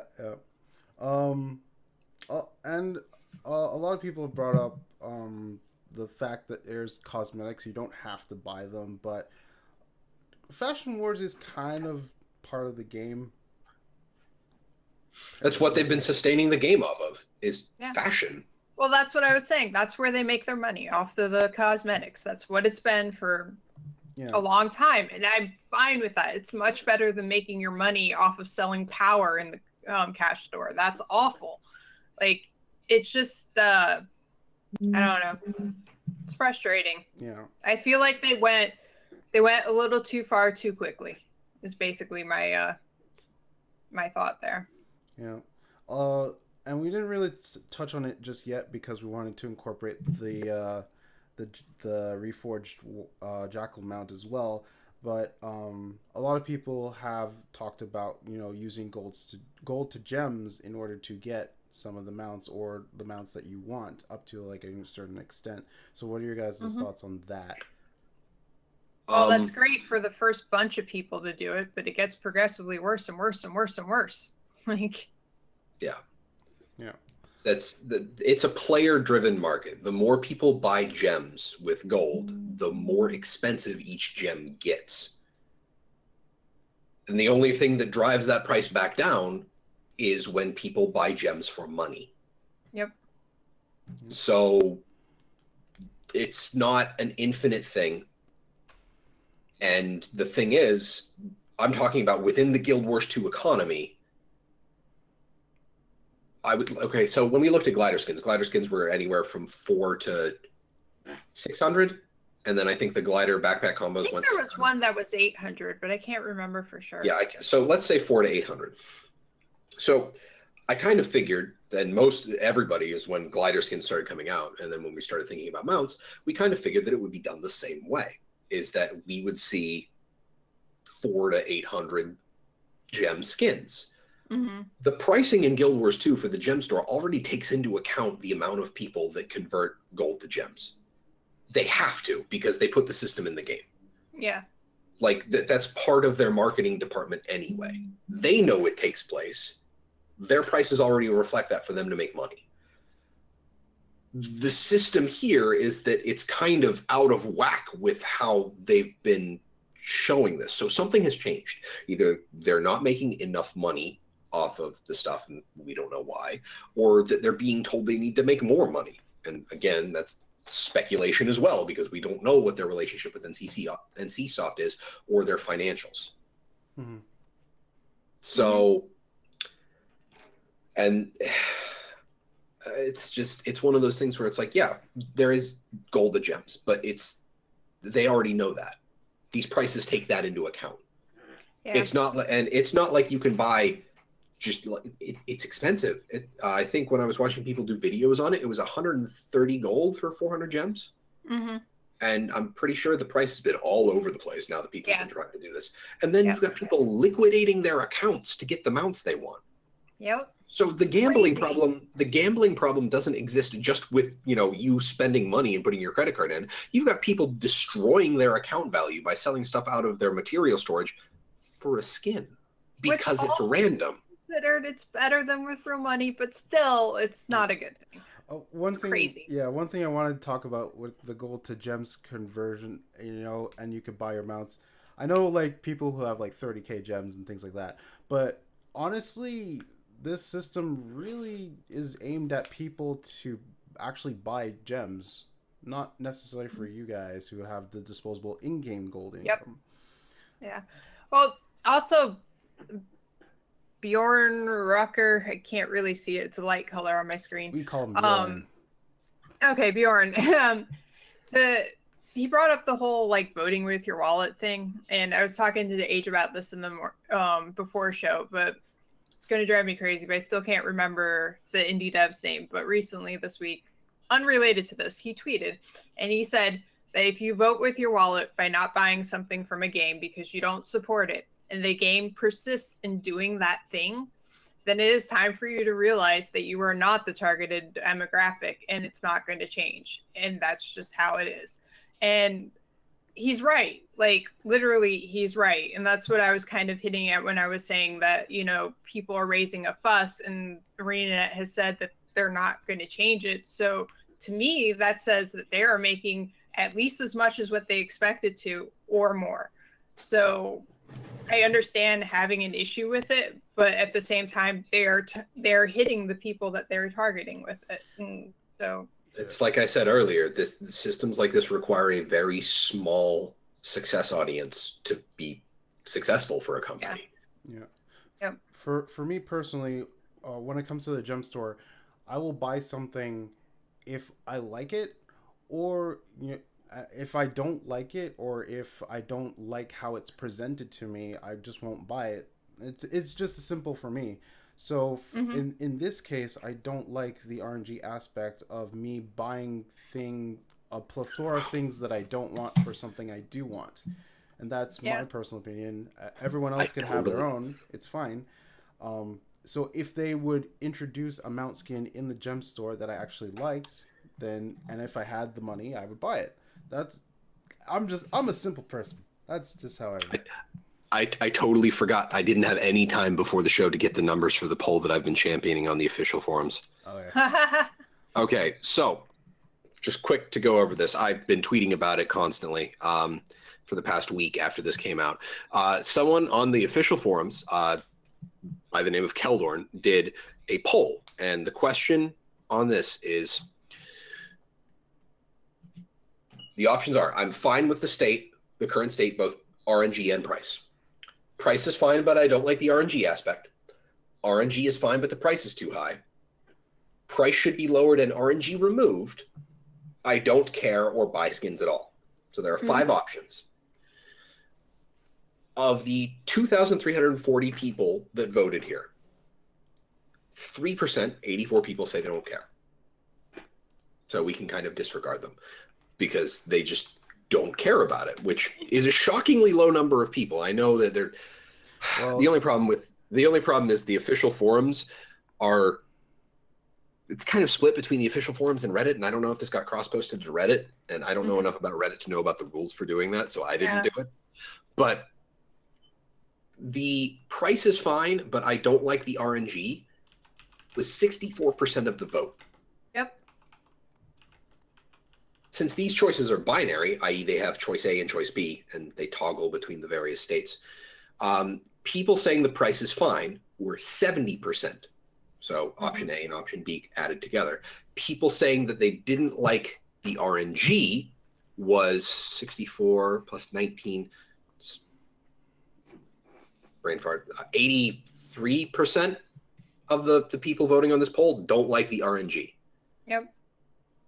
So I honestly think the price is, like, I'm personally fine with the price. I've said that before, but yeah. My thing is if you take out the RNG, it's going to be more money. See, and that leads me back to Mo's post when he talks about their future options are going to focus on individual mount releases, but he doesn't say what the quality of those releases will be. They're going to focus on bundles and individual mount releases. Well, you just talked about individual sales are better for flashy mounts. Does that mean we're only going to get Reforged Warhounds? Does that mean we're only going to get like the Halloween bundle again? Most of the complaints that people had about the Halloween bundles, they couldn't buy the individual mounts. And people's like they said that the mount bundle was 2,000 gems, but discounted for 1,600. So people assumed, dividing evenly across 5 mounts, that mount skins of that caliber would be 400 gems, which equates out to the fact that these licenses are 400 gems apiece. Yep. And I would argue that the Halloween mounts were basically on par with the particle effect tier of mounts, because the smoky effect. Yeah. Like I think Mo's statement, I don't know if Mo wrote it himself or if the PR team wrote it, but it completely missed the point and was incredibly tone deaf. It did not acknowledge the actual issues with this system. It didn't acknowledge that removing player choice is a bad thing in a game that is all about player customization. I think that's really the core here. And yes, I'm going to agree. The wording of his statement didn't actually rule out adding new license sets in the future. I do agree with that. They did say most said in the post that they will not be adding more mounts to the current set. Yeah. But that doesn't mean they're not going to do another set on the same system. Exactly. Yep. I'm sure they will. Like, I would be surprised if they don't, honestly. Yes. So the post that Mo wrote was really open-ended at the same time as describing the team's thoughts about how they wanted to present things. And there was he put down 3 points of the benefits, but 2 of them are honestly the same thing but different wording. And I feel like he didn't highlight the fact that people just don't, like, a majority of players don't like the RNG aspect. And RNG gets games into trouble all the time. Like, it's frustrating because you have no control over it whatsoever. Yeah. Bayon, he did not. There is in no way, shape, or form a promise that they will not do RNG anymore. Yeah, no, because it's very important to state things that you can't promise that you're not going to do certain things again. You could say things for like the future, like the near future, we're going to do this. They said on their next release, they're focusing on individual and bundles. Yeah. They said on the next few releases, individual and bundles, but it really that's not forever. Like, he left the door open. Yeah, like the issue, yeah, like Ink said, is the only actual promise here is that there will be no more mounts added to this adoption license. Yep. Yeah. So I think that was just to leave it open-ended until he can actually confirm or deny like what they're going to do. Honestly, it gives him something of a pass in that direction. It's actually pretty standard in corporate anything. It's you never actually promise something explicit unless you know that that's a safe thing to do.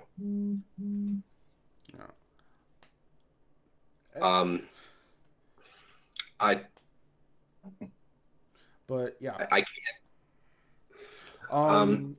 There's something else I had. I can't remember. Go ahead, Age. Well, okay. So he did say that the next future releases will focus on individual and bundle mounts. Now, do you think the prices for individual will change from the 2K? I think the 2K one was a test, honestly. Yeah. But do you think the individual ones will be reasonable prices, and do you think bundles will stay the same? It'll depend on the skin, like what they do with the gliders. Like, some of them are less and some of them are more, and I think we'll see that with the individual mount skins. I think the only problem here is they've already introduced the upper level variants. Like they've already said, 2K gems, and they've already introduced the new ceiling. Mm-hmm. So I don't know how much further they're going to back off of that. And I don't think any individual mount skin, unless it comes with like an outfit, a weapon, and something like a unique dye or something, is really worth 2,000 gems. Mm-hmm. Like, it's one of those things where, and even then, when we talked about the Halloween set, one of the biggest complaints people had is, let us buy the individuals for the 400 gems. Yeah. So even before, people have and that was even when they started doing the bundles, is when they did the bandit appearance pack, where the Soul River glider was the only way you could only get it by doing the bandit appearance pack. Yep. They split it out. Literally every time there has ever been a bundle, and people are like, well, it's discounted in the bundle. Can I just buy it by itself for the increased value or the increased amount? Mm-hmm. Like, people have proven time and again that anytime they do a bundle or some kind of like package deal, that people will pay more for a specific thing out of that bundle. Yep. Yeah. I've said it before too. Yeah. I feel like they haven't learned the lessons that they've been getting with the gliders and all of the other stuff over the years. Like, well, that's the thing is they wanted to try something different, because this is like, we can compare to gliders all we want. Mounts are different. You can't idle with the glider. Yeah. Unless you're in the one lounge. Yeah. So I think I covered everyone's opinion, or like the range of opinions. If I missed anyone, I apologize. Feel free to speak up now, but let's get some like complete conclusion thoughts. So how about because we're at like 2 hours now, huh? Yeah. So Malthanas, why don't you start us off? Arlie, go, because I need to gather here. All right. Honestly, my biggest issue is that this was such a big pack. Like, I would be fine with RNG of like 5 or 10. Like, it wouldn't be great, but whatever. But 30 is just too much. I think giving people more options for choice would be better. Or like bundling the similar type of things would be better. Like, I don't know. There's a lot of I feel like there's a lot of ways they could do this better than what they did. I don't think this was the right choice for them. But I don't know, maybe it'll work out for them. Okay. So I think I basically made my giant rant is that this game is kind of about, we always joke fashion wars, right? But that's entirely focused on player choice and player expression, which is all like the super subjectivist of things. My Revenant has the baseball blindfold and blue gear. Like the skins that I have on him are like the blue quality stuff for some of the heavy armor, and I like it. I already said I'd outright buy one of the simple mounts. Mm-hmm. And then, you know, the other guy who's been on the show, Inks, he likes being the walking carnival light show. So literally on this show, you have people who run the gamut of extremes here. Someone who likes simple styling and someone who likes to be truly, truly outrageous. Hashtag just Tarek things. Yeah. Hashtag holograms. Player choice is key. And I think any company that makes the choice to support player choice is going to receive more goodwill from the player base. And a player base that trusts the company that's making the game that they play. And again, I don't have any data on this. This is just all subjective feelings. But I feel like a player base that trusts the company that makes their game will spend more money for that company. Yeah. So let people choose. Let the people choose. Yeah. For me, it's really I felt there was some sort of odd disconnect with this system, because like someone else has said in chat, you know, they're coming off a huge boon off of Path of Fire. They had a decent Halloween event that added a lot of good achievements and system for different armors and so on and so forth. And we have this, and it's just like what happened. And I am like a person who likes options. I like choices, and I've said this for many different things in the gem store where there are bundles. I would like a separate option so I could buy that specific thing. I don't necessarily want every other thing.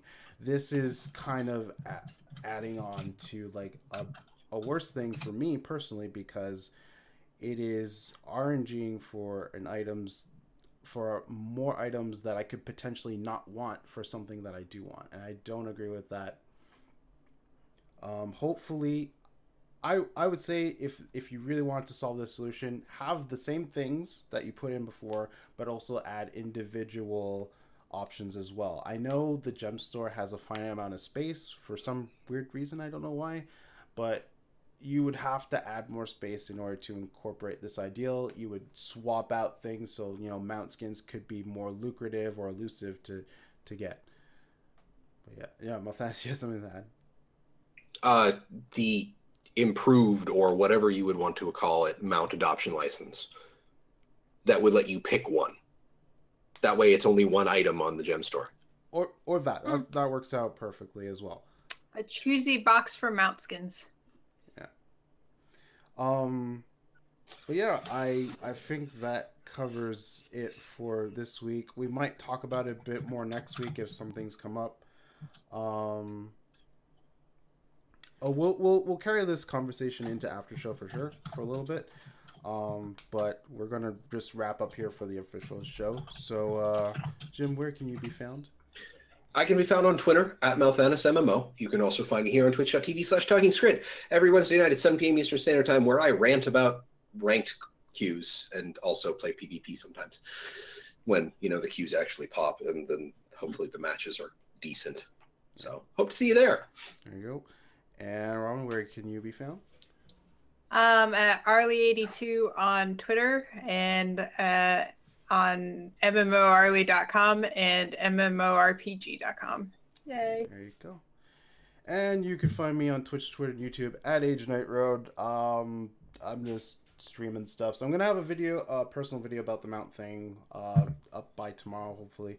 And that took away from my Daredevil video that I wanted to make, but Deadeye video. But you know, things happen.